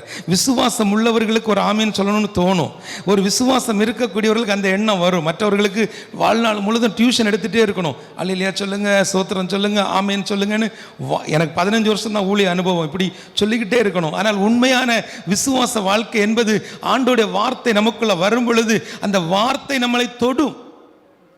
ஆமென் சொல்லுங்க. கிருபையான ஒரு வாழ்க்கை. இந்த இந்த இந்த வசனத்தை நான் முழுமையாய் பார்க்கும் பொழுது 2வது அதிகாரத்தில் 7வது வசனத்தில் சொல்லப்பட்டிருக்கிறது, சாத்தான் கர்த்தருடைய சன்னதியை விட்டு புறப்பட்டு யோபுவின் உள்ளங்கால் தொடங்கி அவன் உச்சன் தலை மட்டும் கொடிய பருக்களால் அவனை வாதித்தான். அவன் ஒரு ஓட்டை எடுத்து தன்னை சுரண்டி கொண்டு சாம்பலில் உட்கார்ந்திருந்தான். நல்ல கவனிங்க, இது ஒரு கடுமையான ஒரு அனுபவம். சொறி சரங்கு வருவதல்ல, சொறியை விட மோசமான ஒன்று என்ன தெரியுமா? நம்மளை சுற்றி இருக்கக்கூடியவர்களை நம்மை நம்பாத ஒரு நிலைமை. குடும்பத்திலே தான் இருப்பாங்க, ஆனால் நம்மளை நம்ப மாட்டாங்க. நம்ம கூடவே தான் இருப்பாங்க, நம்ம மேலே நம்பிக்கை வைக்க மாட்டாங்க. நம்மளை நம்பி ஒரு காரியத்தை சொல்ல மாட்டார்கள், செய்ய மாட்டார்கள், நம்மோட பிரயாணிப்பதற்கு யோசிப்பார்கள். இவன் நிலைமை அப்படிதான், எல்லாத்தையும் இழந்துட்டு கடைசியில் பாருங்க. அப்போ நான் யோசிக்கிறேன், யோபுவை போல ஒருத்தருமே இல்லை, அவன் ஒருத்தன் தான் எனக்கு உண்மையானவன்னு சொல்லி இங்கே வசனத்தில் 8வது வசனத்தில் கர்த்தர் சொல்லுகிறார், பூமி எங்கும் நீ போய் பார்த்துட்டியா, எல்லாம் சொல்லிட்டு என்னுடைய தாசனாகிய யோபின் மேல் கவனம் வைத்தாயோ, அவன் பொல்லாப்புக்கு விலகி நிற்கக்கூடியவன் சொன்ன அதே கர்த்தர் இந்த இடத்துல அமைதியாக இருக்கிறார். அங்கே நடந்த காரியம் என்ன? வசனத்தில் சொல்லப்பட்டிருக்கிறது, அவர் ஓட்டை வச்சு தன்னுடைய சொரிச்சல் அவன் இருந்து என்ன செஞ்சா சுரண்டிட்டே இருக்கிறான். அடுத்த வசனம் படிங்க. அப்பொழுது அவன் மனைவி அவனை பார்த்து நீர் இன்னும் உம்முடைய உத்தமத்தில் உறுதியாய் நிற்கிறீரோ, தேவனை தூஷித்து ஜீவனை விடும் என்றார். நல்லா கவனிங்க. சில சூழ்நிலைகளில் ஊரில் உள்ளவங்க எல்லாம் நம்மளை பற்றி பேசுவது வலிக்காது. நம்ம கூடவே இருக்கக்கூடிய மனைவி நம்மளை நிந்திக்கக்கூடிய நிலைமை வரும். நம்ம கூடவே இருக்கக்கூடிய கணவர் நம்மளை அவமானமாக பேசுவாங்க, அற்பமாக பார்ப்பாங்க. எல்லாத்துக்கும் மேலே பிள்ளைகள், நம்முடைய பிள்ளைகளை வளர்க்கக்கூடிய விதங்கள் மிக முக்கியமானது. யோபுவினுடைய பிள்ளைகளுடைய நிலைமையை நம்ம இதில் படித்து பார்க்குறோம். அங்கே சூறைக்காற்று வந்து எல்லாத்தையும் கொண்டு போயிடுச்சு. ஆனால் இன்றைக்கு நம்முடைய பிள்ளைகளுக்கு சோசியல் மீடியான்னு ஒரு சூறைக்காற்று, வாட்ஸ்அப்னு ஒரு சூறைக்காற்று, யூடியூப்னு ஒரு சூறைக்காற்று வந்து நம்முடைய பிள்ளைகளுடைய வாழ்க்கையை கலாச்சார சீரழிவுக்குள்ளே கொண்டு போய் கொண்டிருக்கிறது. இதுக்கு எல்லாத்துக்கும் ஒரே ஒரு வழி தான் இருக்குது. யூடியூபுக்கு மேலே கேஸ் போட முடியாது, சோசியல் மீடியா பார்க்கக்கூடாதுன்னு கேஸ் போட முடியாது. அல்லன்னு சொன்னாச்சுன்னா இன்றைக்கி இருக்கக்கூடிய ஆண்ட்ராய்டு ஆப்பிள் ஃபோனை தடை பண்ண முடியாது. ஒரே ஒரு வழிதான் இருக்கிறது, இயேசுவுடைய இரத்தத்தினால நம்முடைய பிள்ளைகளை தினம் ஜெபம் பண்ணி தான் நம்ம பாதுகாக்கணும். நம்முடைய கன்னியாகுமரி மாவட்டத்திலிருந்து, நம்முடைய தமிழ்நாட்டிலிருந்து எத்தனையோ பிள்ளைகள் வெளி மாநிலங்களில், வெளி தேசங்களில் போய் படிக்கிறாங்க. அந்த பிள்ளைகளுக்கெல்லாம் இருக்கிற ஒரே பாதுகாப்பு இயேசுவுடைய இரத்தம் மட்டும்தான். ஒரு ஆமென் சொல்லுங்க. என்ன பாதுகாப்பு இருக்குது? எங்கே காலேஜில், எந்த ஹாஸ்டலில், எந்த பிஜி ஹாஸ்டலில், இல்லைன்னா எந்த ஹோட்டலில், எந்த லாட்ஜில், எங்கேயுமே பாதுகாப்பு இல்லை. அதனால் அப்படிப்பட்ட இடங்கள்ல எல்லாம் நம்ம பிள்ளைகளை ஏந்தி சுமந்து தப்புவிக்கக்கூடிய ஒரு தெய்வம் உண்டு, அவர்தான் இயேசு. அந்த இயேசுவை பின்பற்றி நீங்கள் வரும் பொழுது அவர் உங்கள் வாழ்க்கையில் மாற்றங்களை கொண்டு வருவார். யாரிடத்துலையும் போய் நீங்கள் மட்டும் இங்கே வந்துருங்க, நீங்கள் மட்டும் எங்கள் சர்ச்சுக்கு வந்துருங்க, நீங்கள் மட்டும் இயேசுக்கு பின்னாடி வந்துருங்க, உடனே உங்கள் பிள்ளைக்கு கல்யாணம் நடக்கும், உடனே உங்கள் பிள்ளைக்கு மேல் படிப்புக்கு இடம் கிடைக்கும், உடனே உங்களுடைய வாழ்க்கை மாறும், உடனே உங்கள் பிரச்சனை தீந்துரும், உடனே உங்களுக்கு ஒரு புதிய வீடு கட்டிடலான்னு சொல்லி ஒரு நாளும் சொல்லக்கூடாது. அவர் நமக்கு நித்திய ஜீவனை தரதான் வந்தார். ஒரு ஆமேன் சொல்லுங்க. அவர் வந்தது நித்திய ஜீவனை. இங்க கண்ணை மூடினாலும் அங்க கண்ணை திறக்கக்கூடிய ஒரு வாழ்க்கையை தருவதற்கு தான் அவர் வந்திருக்கிறார். அந்த வாழ்க்கைக்கு நீங்களும் நானும் பிரயோஜனமாக ஓடணும். வாழுகிற நாட்களில் ஏதாகிலும் ஒரு வழியில் கர்த்தருக்காக நாம் இருக்கணும். நான் இந்த வசனத்தை நிறைய படிக்கும் பொழுது நம்முடைய வாழ்க்கையை நான் உள்ளே கொண்டு போய் பார்த்தேன். நம்ம வாழ்க்கையில் என்ன நடந்து கொண்டு இருக்கிறதுன்னு சொல்லி நான் அப்படியே தியானிச்சுட்டே இருக்கும் பொழுது ஆண்டவர் ஒரு காரியத்தை குறித்து என்னோடு இடைப்பட்டார். யோவான் 2வது அதிகாரம் அதில் 1 முதல் 11 வசனத்தை நான் தியானிக்கும் பொழுது அங்கே ஒரு வார்த்தை, அதாவது 9வது வசனம், அந்த திராட்சரசம் எங்கே இருந்து வந்ததென்று தண்ணீரை மொண்ட வேலைக்காரருக்கு தெரிந்ததே அன்றி பந்தி விசாரிப்புக்காரனுக்கு தெரியாததினால். போதும், நல்ல கவனிங்க. இது ஒரு மிகப்பெரிய ஒரு சத்தியம். ஒரு சண்டே கிளாஸ் கதை நம்ம நினைச்சு விட்டுறோம். சண்டே கிளாஸ் டீச்சரா இருந்து இந்த வசனத்தை நீங்க நிறைய பேருக்கு போதிச்சிருப்பீங்க, நிறைய பேருக்கு நீங்க சொல்லி கொடுத்துருப்பீங்க. அங்கே எல்லாம் நம்ம என்ன கொண்டாந்து முடிச்சிட்டோம்? இயேசு அற்புதம் செஞ்சார். அதுக்கு அடுத்த ஸ்டெப் என்ன சொல்லி கொடுத்துருவோம்? இயேசுடைய அம்மாவுக்கு அங்கே வேல்யூவே கிடையாது, இயேசு மட்டும்தான் எல்லாமே. இயேசு சொன்னார்.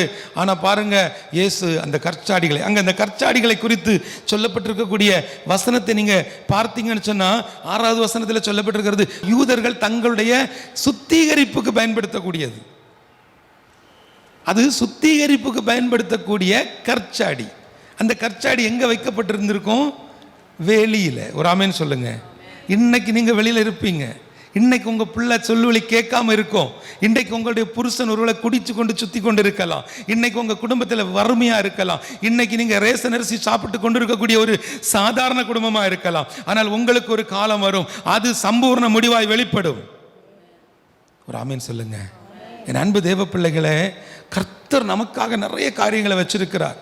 நம்முடைய பிரச்சனை என்னென்னா வேகமாக படிப்போம், பைபிளெல்லாம் நல்லா கற்றுக்கொள்வோம். ஆனால் சத்தியங்களை இருந்து புரிந்து கொள்ளணும். இன்னைக்கு நிறைய பேர் மாடல் சொல்கிறாங்க, என்ன பண்ணுறீங்க, நான் இப்போ வீட்டில் சும்மா இருக்கல, நான் எம்டிஹெச் பண்ணிகிட்ருக்கிறேன், எம்டியூ பண்ணிகிட்ருக்கிறேன், பிடிஹெச் பண்ணிகிட்ருக்கிறேன், ஒரு தியாலஜி நல்ல விஷயம். வேதத்தினுடைய அறிவு நமக்கு ரொம்ப முக்கியம். ஆனால் வேத அறிவை விட முக்கியம் இந்த வேதம் என் வாழ்க்கையில் எப்படி செயல்படுகிறது, இந்த பரிசுத்த வேதம் எனக்கு என்னுடைய வாழ்க்கைக்கு எப்படி பிரயோஜனப்படுகிறது என்பதை நாம் புரிந்து கொள்ள வேண்டும். இந்த யோவான் 2வது அதிகாரத்தினுடைய முதல் 11 வசனங்களை குறித்து நான் தியானிக்கும் பொழுது எனக்கு ஞாபகம் வந்த ஒரு குடும்பத்தினுடைய சாட்சியை நான் உங்கள் மத்தியில் வைக்க விரும்புகிறேன். சென்னை பட்டணத்திலிருந்து ஒரு அருமையான ஒரு அம்மா எனக்கு ஒரு அழைப்பு கொடுத்தார்கள். 2023ஆம் ஆண்டில் நடந்த ஒரு காரியம். அந்த அம்மா சொன்னாங்க, ஊழியத்துக்குன்னு சொல்லி ஒரு காணிக்கை எடுத்து வச்சுருக்கிறேன், உங்கள் அலுவலகத்துக்கு தொடர்பு கொண்ட பொழுது அவர்கள் இது மாதிரி பிரதர் வெளியே இருக்காங்க, நேபாளில் இருக்காங்க, எப்போ ஃபோன் பண்ணாலும் இப்படி சொல்கிறாங்க. அதனால் நான் ஒரு முடிவுக்கு வந்துட்டேன், என்னைக்கு நீ வாரையோ அன்னைக்கு தான் உனக்கு இந்த காணிக்கையை தருவேன் அப்படின்னு சொல்லிட்டு வச்சுட்டாங்க. ஸோ நான் என்ன பண்ணேன், நான் சென்னையில் இருக்கக்கூடிய ஒரு வாய்ப்பு எனக்கு கிடச்சப்போ நான் சொன்னேன், அம்மா நான் இப்படி இங்கே தான் இருக்கிறேன், உங்களுடைய வீடு எல்லாம் கேட்டு அந்த இடத்த கண்டுபிடிச்சி நான் போயாச்சு. அங்கே போன உடனே அவங்கள்ட்ட பேசி கொண்டு இருக்கிறேன். அவங்களுடைய கணவர் அந்த அங்கிள் கொஞ்சம் பலகீனமாக இருந்தாங்க, படுத்திருந்தாங்க. அவர்களிடத்தில் நிறைய காரியங்களை பேசி கொண்டு இருந்தேன். ஸோ அப்படி பேசி கொண்டு இருக்கும் பொழுது ஒரு குறிப்பிட்ட ஒரு கடையை குறித்து நாங்கள் பேசணும். நான் சொன்னேன், உங்கள் வீட்டிலலாம் அந்த மாதிரி ஒரு வண்டி நிற்கல, அந்த வண்டியில் ஒரு சூப்பர் மார்க்கெட் பேரெல்லாம் எழுதியிருக்குல்ல, இவங்களெல்லாம் தெரியுமா அப்படின்னு கேட்டேன். உடனே சொன்னாங்க, அது இந்த சூப்பர் மார்க்கெட் நம்முடைய சென்னை பட்டணத்துக்குள்ளே 4 இடத்துல இருக்குது, 4 பேரும் என் பிள்ளைகள் தான் அப்படின்னாங்க. ஒரு ஆமேன்னு சொல்லுங்கள். 4 பேரும் என் பிள்ளைகள் தான் சொன்னாங்கல்ல. இந்த 4 பேரும் என் பிள்ளைகள்னு அவங்க சொல்லும் முன்னாடி அவங்க எனக்கு ஒரு சாட்சி சொன்னாங்க. என்ன தெரியுமா, அவர்கள் ஒரு 15-20 வருடங்களுக்கு முன்பு அவர்கள் திருநெல்வேலி பகுதியிலிருந்து அங்கே போயிட்டாங்க. சென்னையில் போய் அவங்க இருக்கும் பொழுது அவங்களுடைய கணவர் பெரிய கோடீஸ்வரர், ஒரு பயங்கரமான கோடீஸ்வரன், பெரிய வியாபாரம் எல்லாம் பண்ணி ஓஹோன்னு சொல்லி எல்லாரும் பார்த்து கொண்டு இருக்கிறாங்க. பெரிய பெரிய பெரிய மிஷினரி ஊழியங்களுக்கு எல்லாம் காணிக்க கொடுத்தா 10 லட்சம் 50 லட்சம் அப்படி தான் காணிக்க கொடுப்பாங்க. அவ்வளவு பெரிய ஆட்கள் எல்லாம். நம்முடைய பெரிய பெரிய பிரபலமான ஊழியர்கள் எல்லாம் அங்கே தான் படையெடுத்து போவாங்க. அப்படிப்பட்ட ஒரு பெரிய குடும்பம். அப்படி இருந்த ஒரு நபர் சம்பூர்ணமாக வளர்ந்து நிற்கக்கூடிய சிலரை நீங்கள் அப்படி தான் பார்க்குறீங்க. இவங்க எல்லாம் பெரிய ஆள், பெரிய வீடுன்னு நீங்கள் பாருங்கள், வீட்டுக்குள்ளே போனால் தான் தெரியும் அங்கே வீட்டுக்குள்ளால் இருக்கக்கூடிய பிரச்சனை என்னன்னு. சில நேரங்களில் நீங்கள் இந்த ரோடு வழியாக போகும்போது, நாகர்கோவில் டவுனுக்குள்ளே போகும்பொழுது நீங்கள் சில நேரங்களில் என்ன செய்கிறீங்க, சில வீட்டை பார்த்தோன்னே என்ன பெரிய வீடுன்னு சொல்லிட்டு உள்ளே போங்க. அந்த வீட்டில் உள்ள தாத்தாவுக்கும் பாட்டிக்கும் ஒரு நேரம் சாப்பாடு கொடுக்கறதுக்கு ஆள் இருக்காது. அந்த வீட்டில் உள்ள மனிதர்களிடத்தில் நீங்கள் அதிகம் பேச முடியாது. அந்த வீட்டில் உள்ள நாய்களிடத்தில் தான், அதாவது கட்டி போட்டிருக்கக்கூடிய நாய் தான் உங்களுக்கு பதில் கொடுக்கும். அப்படிப்பட்ட நிலைமை தான். ஆனால் இந்த தாய் சொல்லுகிறாள், திடீரென ஓஹோன்னு வளர்ந்து நின்று என் வீட்டுக்காரருடைய பிஸ்னஸ் என்ன ஆச்சுன்னு தெரியாது, எல்லாத்தையும் இழுத்து மூடிட்டு என் வீட்டுக்காரர் தலைமறைவாகி விட்டார். படுத்து கிடக்கக்கூடிய தன்னுடைய கணவரை குறித்து படுக்கைக்கு பக்கத்தில் சேர் போட்டு உட்கார்ந்துட்டு என்னையும் உட்கார வச்சு கதை சொல்கிறாங்க. அந்த மனிதனுடைய கண்ணிலிருந்து அப்படியே கண்ணீர் வருது. அப்போ அந்த சாட்சி எவ்வளோ பெரிய பவர்ஃபுல் பாருங்கள். அந்த அம்மா சொன்னாங்க, என் வீட்டுக்காரர் தலைமுறை ஆயிட்டார், எனக்கு என்ன பண்ணுதுன்னே தெரியல. அப்படியே நான் ஸ்தம்பிச்சு போய் நிற்கிறேன். பிள்ளைகள் 4 பேர் ஜென்ஸு, 4 பேர் அப்படியே வளர்ந்து நிற்கிறாங்க. அவர் போயிட்டார், 6 வருஷம் எஸ்கேப் ஆகிட்டார். ஏன்னா அவர் வீட்டில் இருந்தால் அவர் ஜெயிலுக்கு தான் போகணும். அதனால் அவர் தலைமறைவாக எங்கே இருக்கிறார். ஆனால் இந்த தாய் தன்னுடைய பிள்ளைகளை வளர்ப்பதற்காக என்ன செய்வதுன்னு ஒவ்வொரு உறவினர்களிடத்திலையும் போனாங்க. இயேசுவின் நாமத்தினால சொல்லுகிறேன், இன்னைக்கு நீங்கள் ஏதாவது ஒரு சொந்தக்காரங்களுக்கு உதவி செய்கிறீங்கன்னா, யாராவது ஒரு ஊழியத்துக்கு உதவி செய்கிறீங்கன்னா, யாராவது ஒரு ஊழியக்காரருக்கு உதவி செய்கிறீங்கன்னா, உங்களுக்கு தெரிஞ்சவங்களுக்கு சொந்தமோ பந்தமோ இல்லைன்னா பக்கத்தில் கஷ்டப்பட்டவர்களுக்கு உதவி செய்தீங்கன்னா, ஆண்டவரே நான் என்னிடத்தில் இருந்ததில் என் ஆசீர்வாதத்தில் மிஞ்சினதில் ஒரு பகுதியை கொடுத்தேன்னு சந்தோஷமாக நீங்கள் இருக்கணும். ஒரு ஆமேன்னு சொல்லுங்களேன். கொடுத்துக்கிட்டு நான் கொடுத்தேன்னு சொல்லி கொட்டடிக்க கூடாது. அதையும் தாண்டி நான் ஒருத்தர் கொடுத்தேன், அவர் எப்படி எனக்கு தந்துடுவார், என் பிள்ளைங்க கல்யாணத்து டைமில் அவங்க எல்லாரும் ஒன்றும் தரமாட்டாங்க, நீங்கள் கொடுத்த பணம் ஒன்றும் அப்படி லேசில் உங்களுக்கு திரும்ப கிடைக்காது. ஏன்னா வாங்கும் பொழுது எங்களுக்கு தேவையாக இருந்துச்சு, கொடுக்கும் பொழுது எங்களிடத்துல இல்லை. இது உண்மையாக கர்த்தர் உங்கள்கிட்ட பேசிகிட்டு இருக்கிறார். அப்போ உங்களால் கொடுக்க முடியாத ஒரு சூழ்நிலை வரும். இந்த அம்மா போய் சொல்கிறாங்க, என் வீட்டுக்காரருக்கு ஏதோ ஒரு போதாத காலம், உங்கள் வாழ்க்கையில் இன்னைக்கு இருக்கக்கூடிய போதாத காலங்கள் எல்லாத்தையும் என் தேவன் கிருபையின் காலமாக மாற்றி தான் உங்களை அனுப்பி விடுவார். இந்த உபவாச கூட்டம் உங்களுடைய வாழ்க்கையில் ஒரு கிருபையின் காலத்தை கர்த்தர் கொடுத்து தான் உங்களை அனுப்பி வைப்பார். ஒரு அல்லேலூயா சொல்லுங்க. பின்புறத்தில் உள்ளவங்க தூங்கிறாதீங்க, இன்னும் ஒரு 25 நிமிஷம் தான். நல்லா கவனித்துக் கொள்ளுங்க. இந்த அம்மா போய் சொல்கிறாரு, என் வீட்டுக்காரருடைய போதாத காலம், அவர் எப்படியோ எல்லாத்தையும் கோட்டை விட்டுட்டாருன்னு. அப்புறம் தமிழ்நாட்டில் பெரிய பெரிய நிலைமைகளில் இருந்த தொழிலதிபர், ஏன்னா இவங்க அவ்வளோ பெரிய ஆட்கள், போய் பெரிய பெரிய ஊழியக்காரர், ஏன்னா ஊழியக்காரர்களுக்கெல்லாம் இவங்க வீட்டுக்காரர் அப்போ அந்த நாட்கள்லேயே 25 லட்சம் 50 லட்சம்லாம் அள்ளி கொடுக்கக்கூடிய அந்த காலம். கொஞ்சம் கற்பனை பண்ணுங்கள், 20 வருஷத்துக்கு முன்னாடி 50 லட்சம், இன்னைக்கு அது எத்தனை கோடி இல்லையா? ஸோ நான் என்ன சொல்ல வரேன்னா, இந்த அம்மா ஒருத்தட்டியாக போய் நிற்கும் பொழுது எல்லா இடத்துலையும் தள்ளப்பட்டார்கள், எல்லா கதவுகளும் மூடப்பட்டது. கடைசி அவங்களுக்கு இருந்த ஒரே நம்பிக்கை திருநெல்வேலியில் இருக்கக்கூடிய அவங்க அந்த என்ன சொல்லுவாங்க பூர்வீக வீடு. அப்போ அதை எப்படியாவது நம்ம போய் பேசி அதை பண்ணலான்னா சொந்தக்காரர்கள் எல்லாம் சேர்ந்து அந்த இவங்க கணவர் கொடுக்க வேண்டிய பணத்துக்கு ஈடாக அந்த இடத்துக்கு கள்ள கையெழுத்து போட்டு எடுத்துட்டாங்க. ஒருவேளை இந்த வார்த்தையை வீடுகளிலிருந்து உட்கார்ந்து கேட்டுக்கொண்டிருக்கக்கூடிய யாராகிலும் உங்கள் வாழ்க்கையில் இப்படிப்பட்ட கள்ளத்தனமாக கையெழுத்து போட்டு எல்லக்கல்ல மாட்டி குடும்பத்தில் அண்ணன் தம்பி அக்கா தங்கச்சிக்குன்னு இருக்கக்கூடிய சொத்துக்களை அபகரிக்கணும் நீங்கள் இருப்பீங்கன்னு சொன்னால் உங்கள் வாழ்க்கையில் நீங்கள் ஒரு நாளும் இந்த சம்பூர்ண முடிவை நீங்கள் பார்க்க முடியாது. உங்களுடைய வாழ்க்கை மற்றவர்களால் என்னைக்கும் அற்பமாக தான் இருக்கும். எல்லாத்துக்கும் மேலே இது ஒரு தலைமுறை சாபம். நீங்கள் போய் சேர்ந்துருவீங்க, அந்த சாபம் உங்கள் பிள்ளைகளை தொடரும். சாபம் அப்படியெல்லாம் இருக்கா? இருக்கு, தலைமுறை சாபம் இருக்குது. அவர் 7வது தலைமுறையில் நின்று விசாரிக்கக்கூடிய தேவன். தயவு செய்து உங்கள் வாழ்க்கையில் இப்படிப்பட்ட ஒரு காரியம் இருக்கணும். பிரதர், நாங்கள் எல்லாம் நல்ல ஆட்கள், எங்களுக்கு ஒன்றும் அப்படி ஒன்றும் குழப்பம் இல்லை. வீட்டில் போய் உங்கள் பத்திரங்களை எடுத்து பார்த்தா தான் தெரியும் எத்தனை வில்லங்க இருக்குதுன்னு. இந்த அம்மா போய் எல்லாத்தையும் இழந்துட்டு வீட்டில் வந்து நிற்கிறாங்க. வேற வழியே இல்லாமல் அந்த அம்மா என்ன செஞ்சுருக்காங்க தெரியுமா? ஒரு நாள் தன்னுடைய வீட்டில் இருக்கும் பொழுது பக்கத்தில் ஒரு கட்டட வேலை நடந்து கொண்டு இருக்கிறது.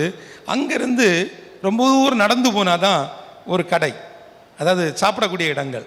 அப்போ அந்த கட்டட வேலை செய்யக்கூடிய அந்த நபர்கள் வந்து, அம்மா எங்களுக்கு காலையிலையும் மத்தியானமும் எங்களுக்கு நீங்கள் உணவு எங்களுக்கு எப்படியாவது கொஞ்சம் பண்ணி தாங்க, நாங்கள் அதுக்குள்ளே பைசாவை தாரோம், ராத்திரி நாங்கள் எல்லோரும் தங்கக்கூடிய இடத்துல போய் சாப்பிட்ருவோன்னு சொல்லிட்டு அந்த நம்ம நினைக்கிற மாதிரி எல்லாரையும் வீட்டுக்குள்ளே ஏற்ற முடியாத ஒரு நாட்கள் அது. ஆனால் பார்த்தீங்கன்னா இந்த அம்மா வேறு வழியே இல்லாமல் இந்த அம்மாவுடைய ஆசை, இந்த தாயாருடைய ஆசை, அவங்க பொருள் வாங்கி தருவாங்க, அதை பொங்கி கொடுக்கும்போது அதில் உள்ள மிச்சம் மீதியே பிள்ளைகளுக்கு கொடுக்கலாம் அப்படின்னு சின்னதாக தொடங்கப்பட்ட ஒரு காரியம் கொஞ்சம் கொஞ்சமாக அவங்க பிள்ளைங்க வளர ஆரம்பிக்கிறாங்க. அவர்களுடைய அந்த சாப்பாடு ஒரு மெஸ்ஸாக மாறுது. ஒரு ஆமேன்னு சொல்லுங்கள். ஒருவேளை இன்னைக்கு ஹஸ்பண்ட் உங்களுடைய கணவர் ரொம்ப கஷ்டப்படுறாருன்னு சின்னதாக ஒரு தையல் மிஷினை வச்சுக்கிட்டு அவ்வளோ கால் வலியிலையும் உட்காந்து நீங்கள் வேதனையோடு அதை செய்து கொண்டு இருக்கலாம். கர்த்தர் உங்களுடைய அந்த சின்ன ஒரு ஒத்த தையல் மிஷினை கொண்டு ஒரு பெரிய டெய்லர் கடையாக கர்த்தர் மாற்றுவார். இயேசுவின் நாமத்தினால ஒரு ஆமீன் சொல்லணும். எங்களுக்கு ஒன்றும் தைக்கவும் தெரியாது, தையல் மிஷினை இல்லை.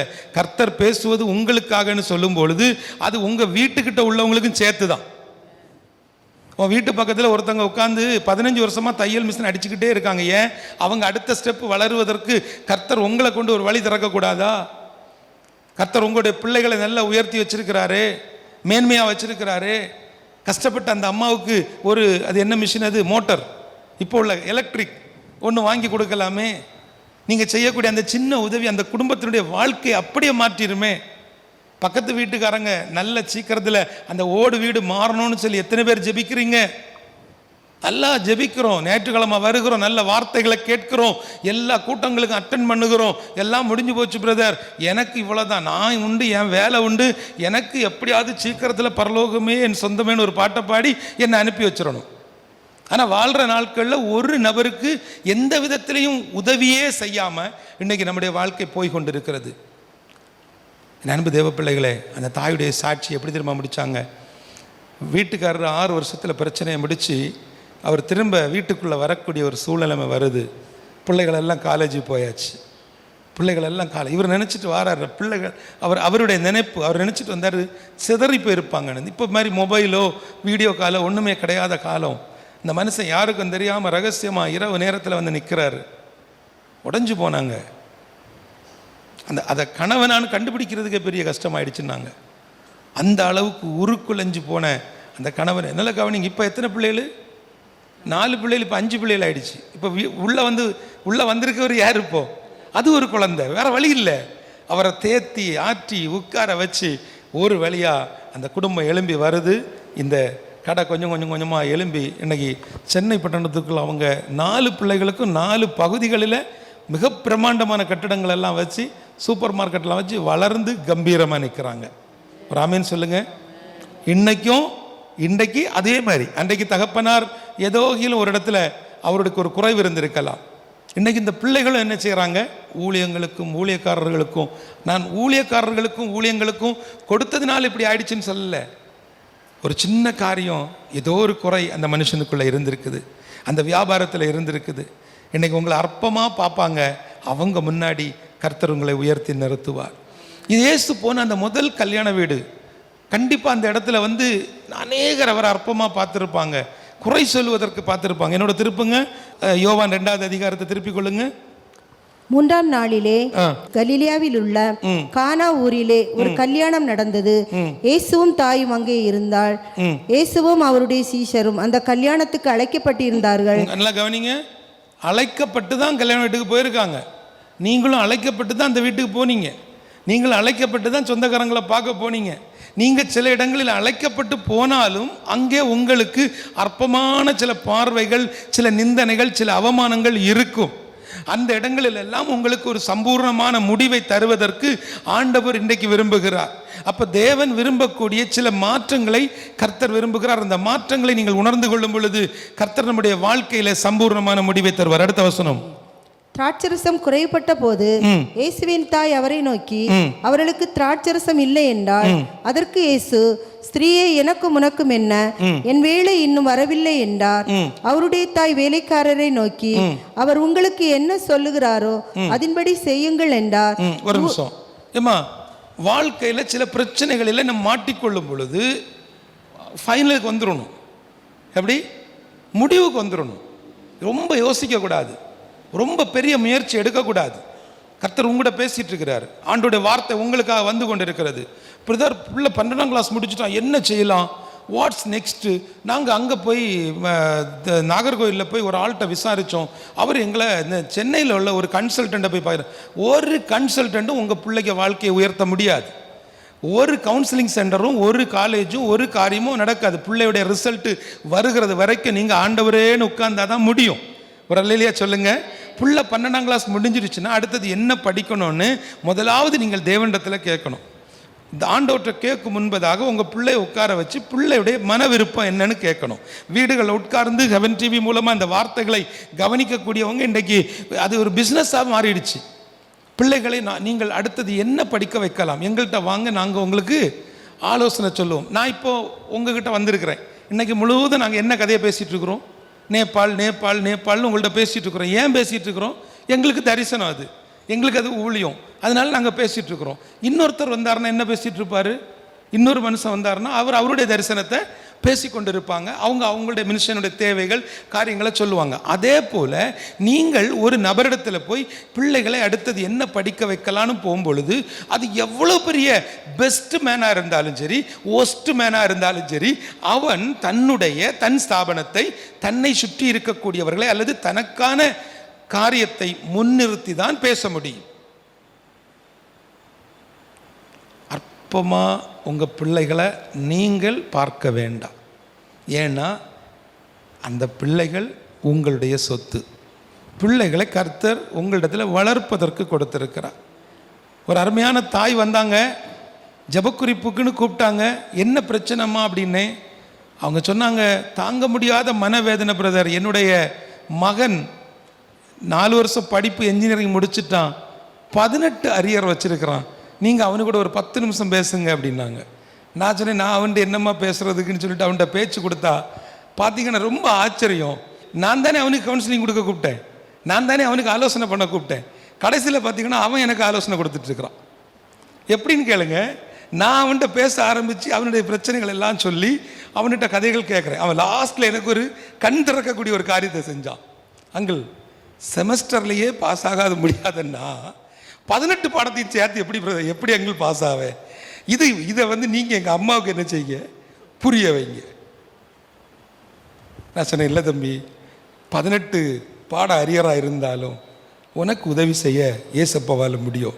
உடனே அவன், ஏன் அந்த ஏசப்பா செமஸ்டர் டைமில் எனக்கு ஹெல்ப் பண்ணல அப்படின்னா எல்லா கதையும் கேட்டு உண்மையை சொல்லணும்னா லாஸ்ட்டில் எனக்கு பயம் என்னென்னா, இவனுக்கு என்ன ஜெபிக்கிறதுக்கு?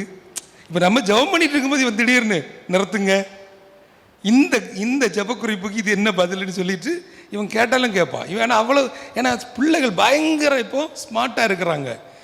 பெற்றோரை விட அவங்களுக்கு எல்லாம் தெரியும். நீங்கள் பிள்ளைகளுக்கு ஒரு படிப்பை பற்றி சொல்லுங்கள், நீங்கள் சொல்லிக்கிட்டு பக்கத்து வீட்டில் உள்ளவங்கள்ட்ட போய் கேட்க போவீங்க, இப்படி ஆக்கும் ஒரு காலேஜ்னு. அவன் அதுக்குள்ளே காலேஜுக்கு ஃபோட்டோ, காலேஜுக்கு ஹாஸ்டலு, அங்கே எப்படி போகணும், மெட்ரோவில் போனால் எப்படி போய் சேரலாம், ஃப்ளைட்டில் எப்படி போகலாம், ட்ரெயினில் எப்படி போகலாம், எவ்வளோ ட்ராவல் டைம் ஆகும், எல்லாம் பண்ணிவிட்டு அவன் ஒன்று கண்டுபிடிப்பான். என்ன தெரியுமா? அவனுக்கு ஹாஸ்டலில் இருந்து அவன் காலேஜுக்கு எவ்வளோ தூரம், ஓடி போனால் எவ்வளோ நேரம், நடந்து போனால் எவ்வளோ நேரம், சைக்கிளில் போனால் எவ்வளோ நேரம், டூ வீலரில் போனால் எவ்வளோ நேரம், எல்லாத்தையும் கண்டுபிடிச்சிருவாங்க. ஸோ பிள்ளைங்க ரொம்ப ஸ்மார்ட்டாக இருக்கிறாங்க. ஸோ இந்த பையன்ட ஒரு வழியாக பேசி முடிச்சுட்டு ஜெபம் பண்ணிட்டு சொன்னேன், ஏசப்பா உனக்கு வேற என்ன சொல்ல முடியும், ஏசப்பா உனக்கு உதவி செய்வார், நீ 18 படத்தையும் சேர்த்து என்னச்சு எழுது. உடனே அவன் என்ன சொல்கிறான், அது 18 படத்துக்கும் சேர்த்து அரியருக்கு ஃபீஸ் கட்டணும். அவன் சொல்கிறான் 18 படத்துக்கும் சேர்த்து ஃபீஸ் எல்லாம் கட்டியாச்சு அப்படின்ட்டு. இப்போ எல்லாம் முடிஞ்சிச்சு. அவன்கிட்ட எக்ஸாம் அன்னைக்கு காலையில் எனக்கு அவங்க அம்மா தொந்தரவு தாங்க முடியாது. பிள்ளைகள் ஒரு நாளும் ஃபோன் பண்ணி ஜோமன்னு கேட்காது. இந்த பேரண்ட்ஸ் போட்டு அடித்து இடித்து ஒருக்கா ஜோமன்னு சொல்லிட்டு கடைசியில் அவன் கால் அடித்தான். கால் அடிக்கும்போது நான் வந்துட்டு சொன்னேன், தம்பி இப்போ உனக்கு உதவி செய்கிறதுக்கு யாருமே இருக்குல்ல, உனக்கு எக்ஸாம் எழுத உள்ளே போகும்பொழுது நோட்டு புஸ்தகத்தை தந்து விடுறதுக்கு யாரும் இல்லை, கூட இருந்து எழுதக்கூடியவன் அவன் அழகாக என்கிட்ட சொல்கிறான், பக்கத்தில் இருக்கக்கூடியவனை பார்த்து நான் எழுத முடியாதாங்க, ஏன்னா அவன் செகண்ட் இயர் எழுதுவான், நான் கடைசி வருஷம் எழுதுவேன். இவன் எந்த வழியில் போனாலும் என்னையை பேச விட மாட்டான். கடைசியில் அவன்கிட்ட சொன்னேன், ஒன்றே ஒன்று செய், உன்னுடைய ஒட்டுமொத்த பிரச்சனைகளையும் சரண்டர் பண்ணி ஏசப்பாட்ட ஜெபம் பண்ணிட்டு உள்ளே போகணும். கேட்டான் ஒரு கேள்வி, அங்கிள் எப்படி ஜெபம் பண்ணணும், ஒரு ஆமேன்னு சொல்லுங்கள், அல்லையிலே சொல்லுங்களேன், அங்கிள் எப்படி ஜெபம் பண்ணணும் அப்படின்னா. நானும் சும்மா சொன்னேன், இயேசு தேவனே, என் ஜீவனே, ஏழை பிள்ளை நான், என்னை ரட்சியும் சுவாமி ஆமன். எங்கள் அம்மா எனக்கு சொல்லி தந்த முதல் ஜெபம், உங்கள் அம்மாவும் உங்களுக்கு இதை தான் சொல்லி தந்திருப்பாங்க. நான் சொன்னேன் இப்படி ஜெபம் பண்ணு அப்படின்னு சொல்லிட்டு விட்டுட்டேன். அதுக்கப்புறம் கொஞ்ச நாள் கழிஞ்சு அவன் ஃபோன் பண்ணல, அவங்க அம்மா ஃபோன், 18 பாடம் ஒரே நேரத்தில் கிடச்சிருச்சு. ஒரு ஆமேன்னு சொல்லுங்கள். இது வந்து நீங்கள் எங்கேயோ ஒருத்தருக்கு லைஃப் இல்லை, உங்கள் பிள்ளைகள் வாழ்க்கையிலையும் இந்த காரியம் நடக்கும். உங்கள் பிள்ளைங்க அரியர் போட்டிருக்கிறாங்க, ஒரு பிரச்சனைனா அந்த பிள்ளைகளை நீங்கள் அரவணைச்சுக்கணும். அவன் அற்பமாக பார்க்கக்கூடாது, இது தேராது, அதை பெற்றோர் முடிவு பண்ணக்கூடாது. ஏன்னா நீங்கள் தேராது என்று சொல்லக்கூடியவன் தான் உங்களை தேற்றுவான். ஒரு ஆமேன்னு சொல்லுங்க. நம்ம நினைக்கிறோம் இது ஒன்றுக்கு ஆகாது, இவன் பொண்டாட்டி பேச்சை கட்டிட்டு இவன் என்னையை முறைச்சி பார்க்குறான், நம்ம சொல்லிட்டு இருப்போம். ஆனால் அவன் தான் நமக்கு என்ன செய்வான், ஒரு வேளை சாப்பாடு தருவான், சாப்பிட்டே அம்மான்னு கேட்பான், சாப்பிட்டீங்களான்னு கேட்பான். ஸோ நான் உங்களுக்கு அடிக்கடி ஏன்னா இந்த காரியத்தை எதுக்கு சொல்கிறேன்னா, நம்முடைய பிள்ளைகள் இன்றைக்கு அப்படி மாறி போய் கொண்டே இருக்கிறாங்க.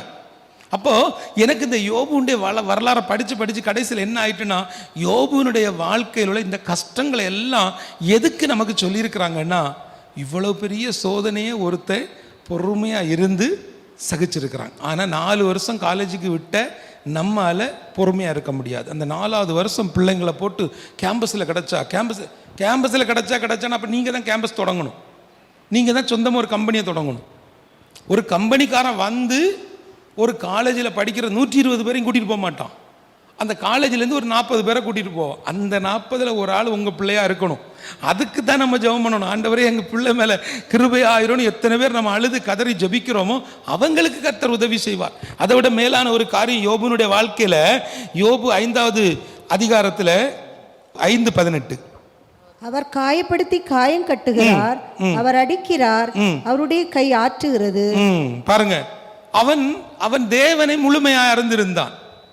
எப்படி சம்பூர்ணமான முடிவு உங்கள் வாழ்க்கையில் வரப்போகுதுன்னா, நம்முடைய தேவனை குறித்து நீங்கள் முழுமையாய் அறிந்திருக்க வேண்டும். தேவனின் வாழ்வில் நன்மை செய்வார், எனக்கு அற்புதம் செய்வார் என்ற ஒரு முழு நம்பிக்கை உங்களுக்கு இருக்கணும். அல்லேலூயா. என் குடும்பத்தில் உள்ளவர்களுக்கு என் மேலே முழு நம்பிக்கை இருந்துச்சு, ஆனால் எனக்கு நம்பிக்கை கிடையாது. ஏன்னா நான் என்ன படிக்கிறேன், என்னுடைய கேரக்டர் என்ன, நான் யார்கிட்ட பழகிறேன், இதெல்லாம் எனக்கு தான் தெரியும். ஆனால் என் மேலே என்னுடைய குடும்பம், என்னுடைய பெற்றோர் வைத்த ஒரு பெரிய நம்பிக்கை. சமுதாயத்துக்கு என்னை பார்க்கும்போது இவன் தேராதவன், இவனால் காரியம் இல்லை, இது விளங்காது அப்படின்னு சொல்லி என்னை ஒதுக்கி வச்ச நாட்கள்.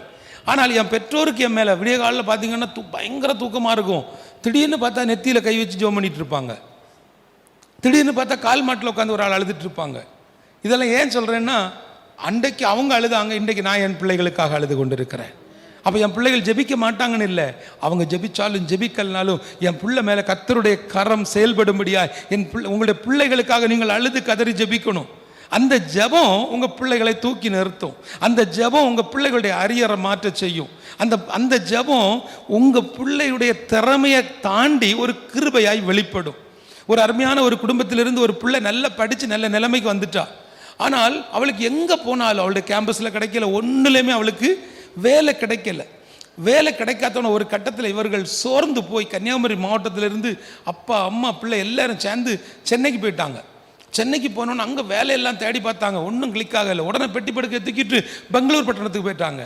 நல்லா புரிஞ்சுக்கிடுங்க, சில நேரத்தில் நம்ம அப்படி இருக்கிறோம், சில நேரத்தில் நம்ம அப்படி நினச்சிக்கிறோம். நம்ம நினைக்கிறோம் இங்கேருந்து அங்கே போனால் எல்லாம் நடக்கும், அங்கேருந்து இங்கே போனால் வீடு மாற்றுவதனாலேயோ ஊர் மாற்றுவதனாலேயோ ஒன்றும் நடக்காது. மனசில் இருக்கக்கூடிய எண்ணங்களை மாற்றுங்க. நம்முடைய மனசு திரும்பணும், மனம் திரும்பணும், ரட்சிக்கப்படணும். வசனத்தின்படி வாழுவதற்கு நம்மை ஒப்பு கொடுக்கும் பொழுது கர்த்தர் நமக்காக நின்று யுத்தம் செய்வார். ஒரு ஆமேன் சொல்லுங்களேன், அல்லேலூயா. அப்போ பாருங்க, இவங்க அங்கே போய் இங்கே போய் கடைசியில் பெங்களூரில் போய் ட்ரை பண்ணுறாங்க. ஆனால் அந்த அந்த அந்த பொண்ணு சொல்லுது, கூட இருக்கக்கூடிய எல்லாருக்கும் கிடைக்குது. அவளுக்கு கூட படித்த பிள்ளைகள்லாம் நல்ல வேலையில் இருக்குது. அந்த பிள்ளைகள் நல்ல வேலையில் இருந்துக்கிட்டு ஒரு ஆஃபர் லெட்டர் கொடுங்கன்னு சொல்லி வாங்கி இந்த பிள்ளைக்கு கொடுக்குறாங்க. ஆனால் இவ போய் இன்டர்வியூ அட்டன் பண்ணுறான், இவளுக்கு கிடைக்க மாட்டேங்குது. எதுக்காக இந்த காரியத்தை ஆண்டவர் இப்போ நினைப்புனார் தெரியுமா? இன்றைக்கு அவள் யூகேல செட்டில் ஆயிட்டா. இப்போ அவளுக்கு இங்கேருந்து பிள்ளைகள் எல்லாம் லெட்டர் போடுறாங்க, எப்படியாவது யூகேல ஒரு வாய்ப்பு இருந்தால் என்ன கூட்டிகிட்டு போகணும். ஒரு ஆமேன் சொல்லுங்க. இவங்க செய்த காரியம் என்ன தெரியுமா? பெங்களூர் பட்டணத்தில் போன உடனே அங்கேருந்து யோசிக்கிறாங்க. யோசித்த உடனே தான் அவங்களுக்கு ஒரு காரியம் வந்துச்சு, நம்ம இருந்த இடத்திலிருந்து என்னை உயர்த்துவதற்கு தேவனால் முடியும்னு அவ்வளோத்தையும் தூக்கிட்டு திரும்ப நம்ம ஊருக்கு வந்துட்டாங்க. அவ்வளோதான். இன்றைக்கி இங்கே இருக்கக்கூடிய நீங்கள் ஆண்டவர்கிட்ட அழும் பொழுது அப்படி தான் அழணும். ஆண்டவரே, நான் என்ன நிலைமையில் இருக்கிறேனோ அதே நிலைமையில் என்னை ஏற்றுக்கொள்ளுங்க, அதே நிலைமையில் என் வாழ்க்கையை மாற்றுங்க. என்கிட்ட குறைவு இருந்துன்னா அதை நிறைவாக மாற்றுங்க. என்கிட்ட பாவம் இருந்துச்சுன்னா உங்கள் ரத்தத்தினால் என்னை சுத்திகரிங்க. அப்படி நம்ம அழுது கதறி ஜெபிக்கும் பொழுது அவர் நம்முடைய கண்ணீரை கணக்கில் எடுத்து வச்சு அழகாக நமக்காக ஒரு புதிய வாசலை கர்த்தர் திறந்து தருவார். இயேசுவின் நாமத்தினால சொல்லுவார், அவர் யாருக்கோ ஒருவருக்கு அல்ல, உங்களுக்கு அற்புதம் செய்வதற்காக இன்றைக்கு வந்திருக்கிறார். அல்லேலூயா. என் அன்பு தேவ பிள்ளைகளை, இன்னும் ஒரு காரியத்தை சொல்லி நான் உங்களை ஜெபத்தில் நான் நடத்த விரும்புகிறேன். அடுத்ததாக நம்மிடத்தில் உள்ள மிக முக்கியமான இன்னொரு காரியம் என்னன்னு சொன்னால், இந்த யோவான் 2வது அதிகாரத்தில் இங்கே தொடர்ச்சியாக அடுத்த வசனத்தை வாசித்துங்களா? யூதர்கள் தங்களை சுத்திகரிக்கும் முறைப்படி ஒவ்வொன்று 2-3 குடம் தண்ணீர் முள்ளத்தக்க 6 கற்சாடிகள் அங்கே வைத்திருந்தது. ஆமா, நல்ல கவனிங்க. இன்றைக்குள்ள காலகட்டத்தில் இந்த வசனத்தை நம்மளால் என்ன செய்ய முடியாது, யூகிக்க முடியாது, ஏற்றுக்கொள்ள முடியாது. நான் நேபாள் தேசத்தில் ஊழியம் செய்கிறேன். அங்கே நம்ம அந்த அந்த ஞானஸ்நானம் கொடுக்குற நாட்களில் பார்த்திங்கன்னா சிலருக்கு ஞாபகம் இருக்கும், நம்ம குளத்தில் கொண்டு போய் கொடுத்துருவோம், ஆற்றுல கொடுப்போம், எல்லாம் இயற்கை நல்ல தண்ணி இருக்கும். ஆனால் கொஞ்சம் அறிவு வர வர இவன் என்ன பண்ணிடுறாங்க, இல்லை இது எங்கள் குளம், இது எங்கள் ஆறு, நாங்கள் மரித்தவங்களெல்லாம் இங்கே தான் திதி கொடுப்போம், இங்கெல்லாம் நீங்கள் வந்து நினைச்சக்கூடாது, ஞானஸ்நானம் கொடுக்கக்கூடாதுன்னு எங்களை துரத்துவாங்க. அப்படி துரத்தக்கூடிய ஒரு அனுபவம் எங்களுக்கு வந்த பொழுது, எப்படி ஆகிலும் இந்த ஆத்துமாக்களுக்கு நம்ம ஞானஸ்நானம் கொடுத்துடணுமேன்னு சொல்லிட்டு நாங்கள் என்ன பண்ணோம், ஒரு வாட்டி இந்த தரையில் குழியெல்லாம் எடுத்து அதில் டார்பாலெல்லாம் போட்டு அதில் தண்ணி ஊற்றணும். இப்போ நல்லா புரிஞ்சுக்கிடுங்க. இப்போ மணல் குழியெல்லாம் எடுத்தாச்சு, பெரிய, அதாவது என்னோடய இடுப்பளவு தண்ணி, நான் உள்ளே நிற்கணும், தண்ணி எல்லாரும் கொண்டு வந்து ஊற்றணும். இதான் கதை. நம்ம ஊரில் அப்படி ஒன்று வச்சோன்னு வைங்களா, நம்ம தான் அந்த குழியை விட்டு நிற்கணும். அங்கே பெண்கள் போய் குடத்தில் தண்ணி எடுத்துகிட்டு வரேன்னு வந்தாங்க. பார்த்தா அந்த குடம் தோளில் இருக்குது, இங்கே தோளில் இருக்குது, இங்கே இல்லை, இந்த இடத்துல இல்லை, பின்பக்கம் குடம் இருக்குது. ஒவ்வொரு குடமும் நம்ம ஊரில் உள்ள 5 குடம் தண்ணி பிடிக்கும். அந்த குடம் முதுகில் இருக்குது, அந்த குடத்துக்கு அந்த கயர் இருக்குது பார்த்தீங்களா, அது நெத்தியில் எப்படி வருது, அந்த ஒன்று தான் பிடி, வேற எங்கே அவங்க பிடிக்கல. அந்த குடத்துக்கு வாயில் அப்படி ஒரு கட்டு, இந்த இடத்துல அது தொங்குது. சும்மா அப்படியே மலைகள் அப்படி சாடி அந்த மேலே வராங்க. ஒரு 12 பேர், ஒரு 13 பேர் தான் தண்ணி எடுத்துகிட்டு வந்திருப்பாங்க. அதுக்குள்ளே அந்த குழி என்ன ஆயிடுச்சு, நிரம்பிடுச்சு. நம்ம என்ன இங்கே ஒரு 100 குடம் தண்ணி எடுக்க 100 பேரை பிடிச்சி இழுத்து, புரியுதா உங்களுக்கு? இந்த கற்சாடி 2-3 குடம் தண்ணி பிடிக்கக்கூடிய ஒரு கற்சாடி. இது சுத்திகரிப்புக்கான ஒரு கற்சாடி. இது ஒன்றும் பெருசாக எல்லாராலையும், இது தேவை என்னது, அதில் இருக்கக்கூடிய தண்ணியை வச்சு சுத்திகரிக்கணும். பாத்திரத்தை யாரும் பார்க்கறது இல்லை.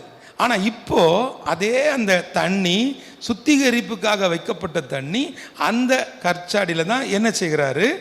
அடுத்த வசனம். இயேசு வேலைக்காரரை நோக்கி ஜாடிகளிலே தண்ணீர் நிரப்புங்கள் என்றார். அவர்கள் அவைகளை நிறைய நிரப்பினார்கள். அவர் அவர்களை நோக்கி, நீங்கள் இப்பொழுது மொண்டு பந்தி விசாரிப்பு காரிடத்தில் கொண்டு போங்கள் என்றார். அவர்கள் கொண்டு போனார்கள். ஆமென். இங்க கவனிங்க, இதுல 2 காரியம் நமக்கு கொடுக்கப்பட்டிருக்கிறது. முதலாவது, ஜாடிகளிலே தண்ணீர் நிரப்புங்கள் என்றார். அல்லேலூயா. இன்னைக்கு ஆண்டவர் நமக்கு வார்த்தைகளை கொடுக்கும் பொழுது இந்த வார்த்தைகளை கொண்டு நீங்கள் உங்களை நிரப்பணும். நீங்கள் உட்காந்து உறங்கிக்கிட்டு கொட்டாய் விட்டுட்டு தூங்கிக்கிட்டு வீட்டில் கோழி அடைச்சி போட்டு வந்தேன்னா, இல்லைன்னு சொன்னாச்சுன்னா அந்த சிக்கனில் உள்ள மூடியை எடுத்து வச்சுட்டு வந்தேன்னா, ஒருவேளை கேஸ் ஆஃப் பண்ணாமல் வந்துருப்பணும், இப்படியெல்லாம் நீங்கள் உட்காந்துட்டு இருந்தீங்கன்னா நிரம்பாது. வார்த்தைகள்னால நீங்கள் நிரம்பினா மட்டும்தான் ஆவியானவர் செயல்பட முடியும். விசுவாசிக்கிறவங்க ஒரு ஆமேன் சொல்லணும். அல்லேலூயா. இப்படி எல்லாம் பிரச்சனை இருக்குன்னாக்கா நமக்கு சபைகள்ல எத்தனை மணி அடிக்கிறாங்க? சத்தமா சொல்லுங்க. நம்ம அமெரிக்காவில் உள்ள கதையை பேசணும், நம்ம வீட்டு கதையை பேசுவோம். முதல் மணி அடிச்சு எல்லாரும் அலர்ட் ஆயிருங்க, எல்லாரும் குளிச்சு ரெடி ஆயிருங்க. புரியுதா உங்களுக்கு? நல்லா புரிஞ்சுக்கிடணும். காலையிலேயே எழும்பி தன்னை பரிசுத்தப்படுத்தி கொண்டு சுத்திகரித்து, இன்றைக்கு பரிசுத்த ஓய்வு நாள் ஆராதனை, நான் காலையில் இத்தனை மணிக்கே போகணும்னு சொல்லக்கூடிய ஒரு கூட்டம் மக்கள் அவங்க அப்படியே அந்த முறைமையின்படி இருப்பாங்க. இப்போ உள்ளவர்களுக்கு முதல் மணி அடித்து அடுத்தது 2வது மணி அடித்த பிறதான் அவங்க என்ன செய்வாங்க? வீட்டில் இருந்து இறங்குவாங்க. நல்லா புரிஞ்சுக்கொள்ளணும். இந்த முறைமைகள் எல்லாம் என்ன ஆகுதுன்னா நமக்கு வந்து நிரம்ப வேண்டிய வார்த்தைகளை தடுக்கிறது. அந்த வார்த்தை உள்ள போகாததுனால வார்த்தையினால கிடைக்கக்கூடிய நன்மைகள் கிடைக்கல. நமக்கு இப்போ என்ன பிரச்சனை? ஜனவரி மாதம் 1ஆம் தேதி ஒரு கார்டு போய் எடுக்கணும். ஒரு கார்டு எடுக்கணும். சர்ச்சிலையும் சரி ஊழியங்கள்லையும் சரி ஒரு கார்டை போய் எடுக்கணும். அந்த கார்டை எடுக்கும்போது அதில் ஒரு வசனம், சத்தமாக சொல்லுங்க, அந்த வசனம் உங்கள் வாழ்க்கையில் நடக்கணும். அல்லேலூயா. ஆமாம், அது வசனம் நடக்கும். வசனம் மாறாதது, வசனம் கீழே விழாது, வசனம் உங்கள் வாழ்க்கையில் நடக்கும். வசனம் நடக்கும். உங்களுக்கு நடக்குமா? உங்களுக்கு நடக்கணும்னா நீங்கள் சில காரியங்களில் மாறணும். ஒரு ஆமென் சொல்லுங்க. ஏன்னா உங்கள் எல்லாரையும் பார்க்கும்போது உங்களுடைய ஆரம்பம் அற்பமாக இருந்தாலும் முடிவுன்னு ஒன்று இல்லை. அந்த முடிவு நமக்கு தெரியல. எனக்கு முடிவு என்னன்னே தெரியாமல் ஓடிக்கொண்டிருக்கிறேன். என்னுடைய முடிவு சம்பூர்ணம் என்பது தேவனால் எழுதப்பட்ட காரியம். அவர் எனக்காக அவர் எழுதி வைத்த காரியம். அது இங்கே வசனத்தில் இருக்குது. அவர் அவருடைய உள்ளங்கையில் என்னை வரைந்து வைத்திருக்கிறார். என் தாயின் கருவிலே உருவாவதற்கு முன்பே அவர் என்னை தெரிந்து வைத்திருக்கிறார். என்னுடைய வாழ்க்கை இப்படித்தான் இருக்கும் என்பதை அவர் தெரிந்து வைத்திருக்கிறார். இங்கே நமக்கு சொல்லப்பட்டிருக்கக்கூடிய மிக முக்கியமான இன்னொரு காரியம் என்னன்னு சொன்னாச்சுன்னா, இந்த வசனத்தில் அந்த பந்தி விசாரிப்புக்காரத்தில் கொண்டு போய் கொடுங்கன்னு அவர் சொன்ன உடனே அவர்கள் அதுக்கு என்ன செய்கிறாங்க? கீழ்ப்படுகிறாங்க. ஒரு ஆமேன்னு சொல்லுங்க. என்ன சொல்கிறாங்க? ஆமாம், இப்போ சில நேரங்களில் நம்ம வீடுகளில் பார்த்தீங்கன்னா பிள்ளைகளுக்கு அவ்வளோ தகவல் கொடுக்கணும், கணவனுக்கு அவ்வளோ டீட்டெயில் கொடுக்கணும், மனைவிக்கு எல்லாம் ஃபுல் டீட்டெயில் கொடுக்கணும். திடீர்னு ஒரு அற்புதம் நடந்திருக்கும், திடீர்னு கையில் ஒரு அமௌண்ட் வந்திருக்கும், உடனே நமக்கு அவ்வளோ டீட்டெயில்ஸு என்ன செய்யணும்? பேசி இது எங்கேருந்து வந்துச்சு, ஏன் வந்துச்சு, இது யார் கொடுத்தா, எப்படி வந்துச்சுன்னு இவ்வளவு டீட்டெயில் நமக்கு தேவைப்படுது. ஆனால் தேவனிடத்தில் நீங்கள் நிற்கும் பொழுது கர்த்தர் சொல்லுகிற காரியத்துக்கு கீழ்ப்படியணும். கர்த்தர் ஒரு காரியத்தை பிரத்யட்சமாய் உங்கள்கிட்ட பேசுகிறார். உங்கள் பிள்ளைகள் வெளி தேசத்தில் இருக்கலாம், உங்கள் பிள்ளைகள் வெளிநாடுகளில் இருக்கலாம், அல்லது வெளி மாநிலத்தில் இருக்கலாம், அல்லனா இந்த ஊரை விட்டு அவங்க வெளியில் இருக்கலாம். வெளியிலன்னா திருமணம் முடிஞ்சு எங்கேயோ இருக்கிறாங்க, இல்லைன்னு நல்ல ஒரு புதிய வீடை கட்டி அவங்க ஒரு டவுனில் இருக்கலாம். எல்லாம் இருக்கட்டுங்க. கர்த்தர் உங்களுக்கு சொல்லுகிற காரியம், அவங்க உங்கள் பிள்ளைகள் உங்களுக்கு ஒரு காரியம் சொல்கிறாங்க, அம்மா இந்த பணத்தை இந்த தொகையை அப்படியே நம்முடைய சபையில் உள்ள இந்த காரியத்துக்கு கொடுங்கன்னா கொடுக்கணும். ஒரு ஆமென் சொல்லுங்க. அல்லேலூயா. இது கர்த்தர் உங்களுக்கு தான் பேசுகிறார். அம்மா, அதாவது மகன் சொல்கிறான், மகா சொல்கிறா, அம்மா ஆண்டவர் என் இருதயத்தில் சொல்லியிருக்கிறாருமா, இதை இந்த மிஷனரி ஊழியத்துக்கு நீ கொடுத்துரு. இப்போ பணம் யார்கிட்ட வந்துட்டு? அம்மாட்ட வந்துட்டுது. இப்போ அம்மா என்ன செய்கிறாப்புல?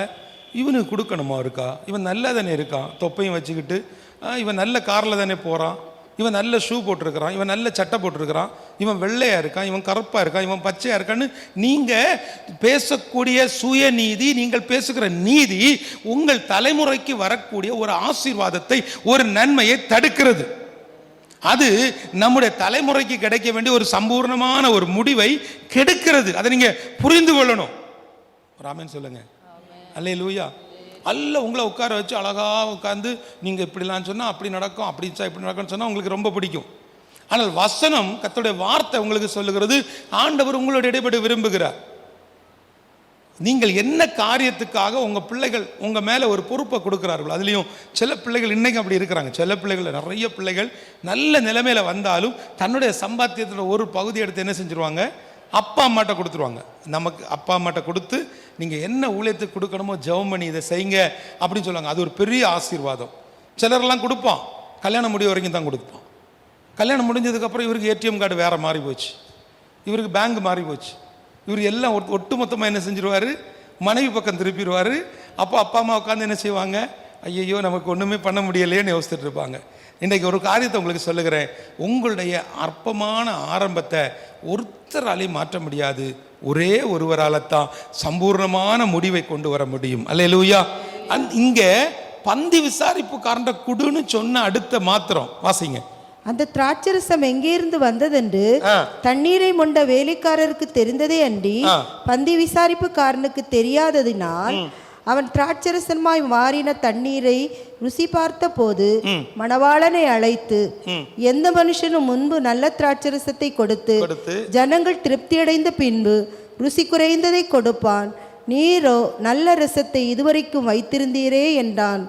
இவ்விதமாக இயேசு இந்த முதலாம் அற்புதத்தை கலிலேயாவில் உள்ள கானா ஊரிலே செய்து தம்முடைய மகிமையை வெளிப்படுத்தினார். அவருடைய சீஷர்கள் அவரிடத்தில் விசுவாசம் வைத்தார்கள். கவனிங்க, செய்தியை முடிக்கிறேன். பாருங்க, சம்பூர்ணமான முடிவு எனக்குள்ள வருவதற்கு 2 காரியத்தை நான் இன்றைக்கு தீர்மானம் பண்ணணும். முதலாவது காரியம் என்ன அப்படின்னா, என்னுடைய ஆரம்பம் அற்பமாக இருந்தாலும் என்னுடைய சகிப்புத்தன்மை எனக்கான சம்பூர்ணமான முடிவை கொண்டு வரும். ஒரு ஆமென் சொல்லுங்க. எல்லாரும் என்னை இன்னைக்கு அற்பமாக பார்க்கலாம், அப்படியே பார்த்து நம்மளை ரொம்ப ஒரு மட்டமாக நினச்சிக்குவாங்க. சில நேரங்களில் நமக்கு அப்படிப்பட்ட அனுபவங்கள் நடக்கும். ஆனால் தேவன் நமக்காக ஒரு காலத்தை வச்சிருப்பார். அது வரைக்கும் நீங்க பொறுமையாய் காத்திருக்கணும். ஆமென் சொல்லுங்களேன்.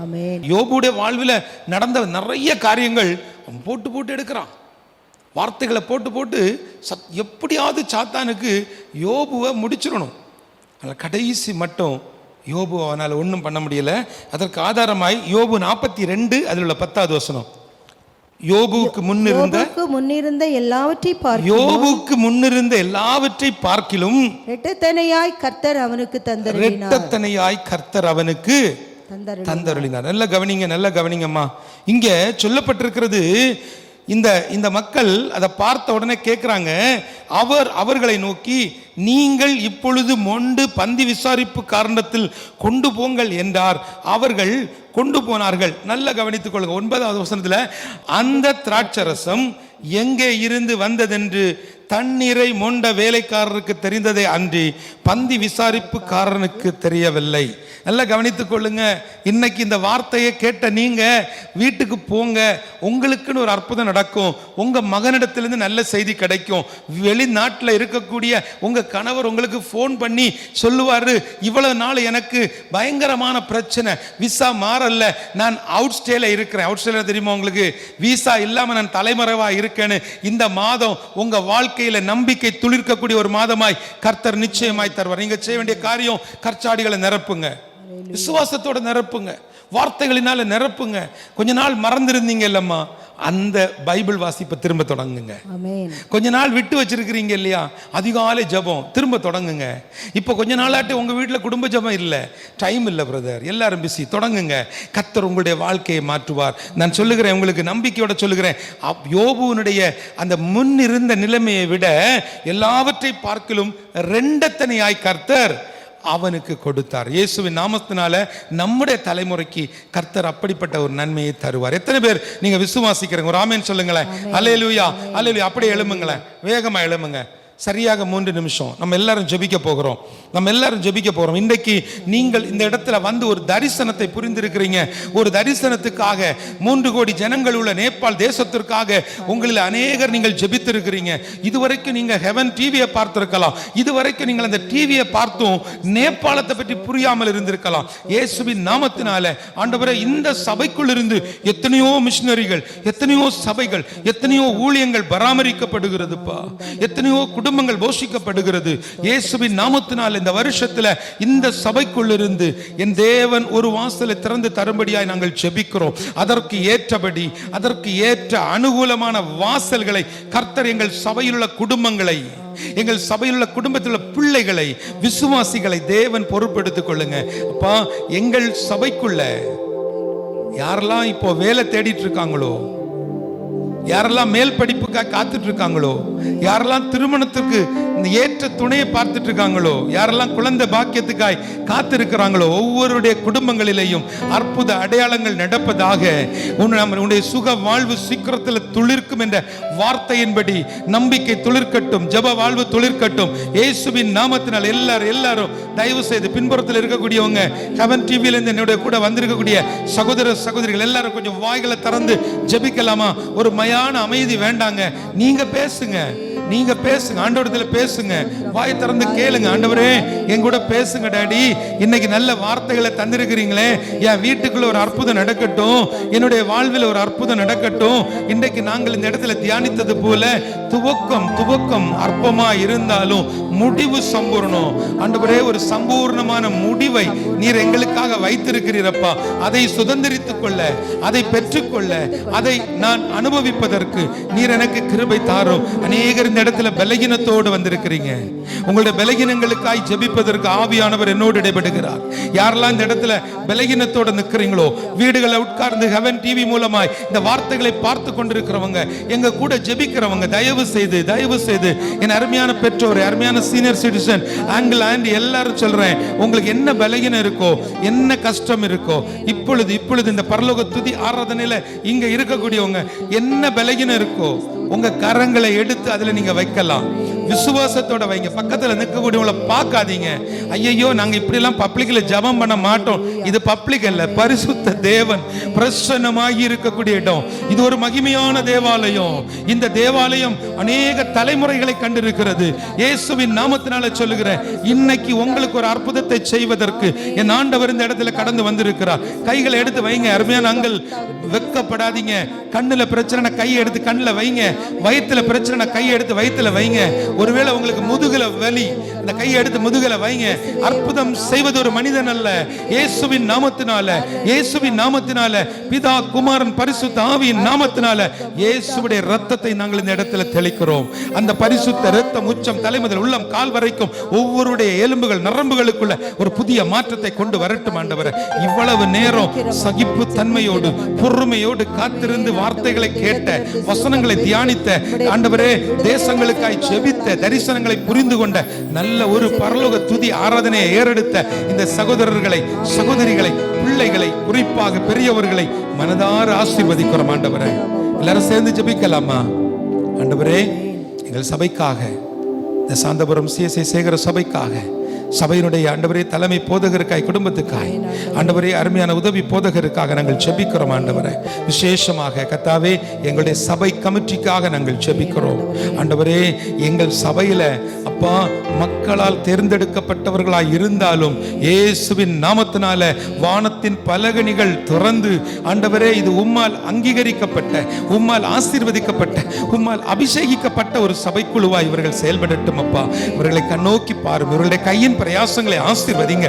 அவர்களுடைய தலைமுறைகள் ஆசீர்வதிக்கப்படட்டும். அடுத்த அந்த ஒரு சில வருடங்கள் இந்த சபையை அடுத்தடுத்த ஆவிக்குரிய நிலைமையில கொண்டு வருவதற்கு நல்ல ஞானத்தை கொடுங்கப்பா, புத்தி கூர்மையை கொடுங்க. ஆண்டவரே, நல்ல சுக பலன் ஆரோக்கியத்தை தாங்க.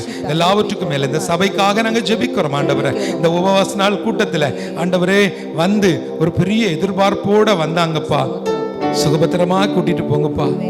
அவங்க என்ன நோக்கத்தில் இங்க வந்தாங்களோ அது அப்படியே நடந்திருப்பதற்காய் நன்றி. அநேகருடைய பலகீனங்களில உங்க கரம் தொட்டிருப்பதற்காய் நன்றி. உங்க பரிசுத்த தொடுதல் ஒரு சிலருடைய வாழ்வில் இன்றைக்கு நடந்திருப்பதற்காய் நன்றி. ஆண்டவரே, மேல் படிப்புக்காக, அடுத்தது என் பிள்ளை என்ன படிக்கிறதுன்னு சொல்லி ஒரு பெரிய எதிர்பார்ப்போடு இருக்கிறாங்கப்பா. எங்க பிள்ளைகள் அடுத்தது என்ன படிக்கிறது, வாழ்க்கையை கற்றுக்கொள்ளட்டும். எங்க பிள்ளைகள் ஜெபிக்க கற்றுக்கொள்ளட்டும். எங்க பிள்ளைகள் சமைக்க கற்றுக்கொள்ளட்டும். எங்க பிள்ளைகள் பெரியவர்களை மதிக்க கற்றுக்கொள்ளட்டும். எங்க பிள்ளைகள் இந்த சமுதாயத்தில் நல்ல குடிமக்களாய், இந்த ஊரில் உள்ள பிரச்சனைகள், இந்த ஊரில் இருக்கக்கூடிய தேவைகள், எங்க கிராமத்தில் இருக்கக்கூடிய பிரச்சனைகள், இது எல்லாத்தையும் எங்க பிள்ளைகள் கற்றுக்கொள்ளட்டும். எல்லாத்துக்கும் மேல எங்க பிள்ளைகள் அடுத்தது பரிசுத்தமாய் வாழ கற்றுக்கொள்ளட்டும். எங்க பிள்ளைகள் ஆவிக்குரிய கலாச்சாரத்தில், பரிசுத்த கலாச்சாரத்தில், இயேசுவின் கலாச்சாரத்தில் இந்த பிள்ளைகள் வாழட்டும், வளரட்டும். இன்றைக்கும் இந்த இடத்துல வந்த ஒரு சிலருடைய இருதயங்களில் நேபாள் என்ற ஒரு தேசத்திற்காய், 3 கோடி ஜனங்களுக்காய், 80 மிஷனரிகளுக்காய், 330 பிள்ளைகளுக்காய் இவர்களுடைய கரங்களை என் தேவன் உறுதிப்படுத்தியதற்காக நன்றி ஆண்டவரே. இன்றைக்கு தொடர்ச்சியாக 3-4 மணி நேரங்கள் ஆண்டவரே இந்த நிகழ்ச்சிகளை அழகாக நடத்தி கொடுத்த எங்கள் சகோதரர்கள் சகோதரிகளை கர்த்தர் பொறுப்பெடுத்துக் கொள்ளுங்க, ஆசீர்வதிங்க. துதி கனம் மகிமை எல்லாவற்றையும் அப்பா ஒருவருக்கே செலுத்துகிறோம். இயேசுவின் மூலம் ஜெபிக்கிறேன் நல்ல பிதாவே, ஆமேன் ஆமேன்.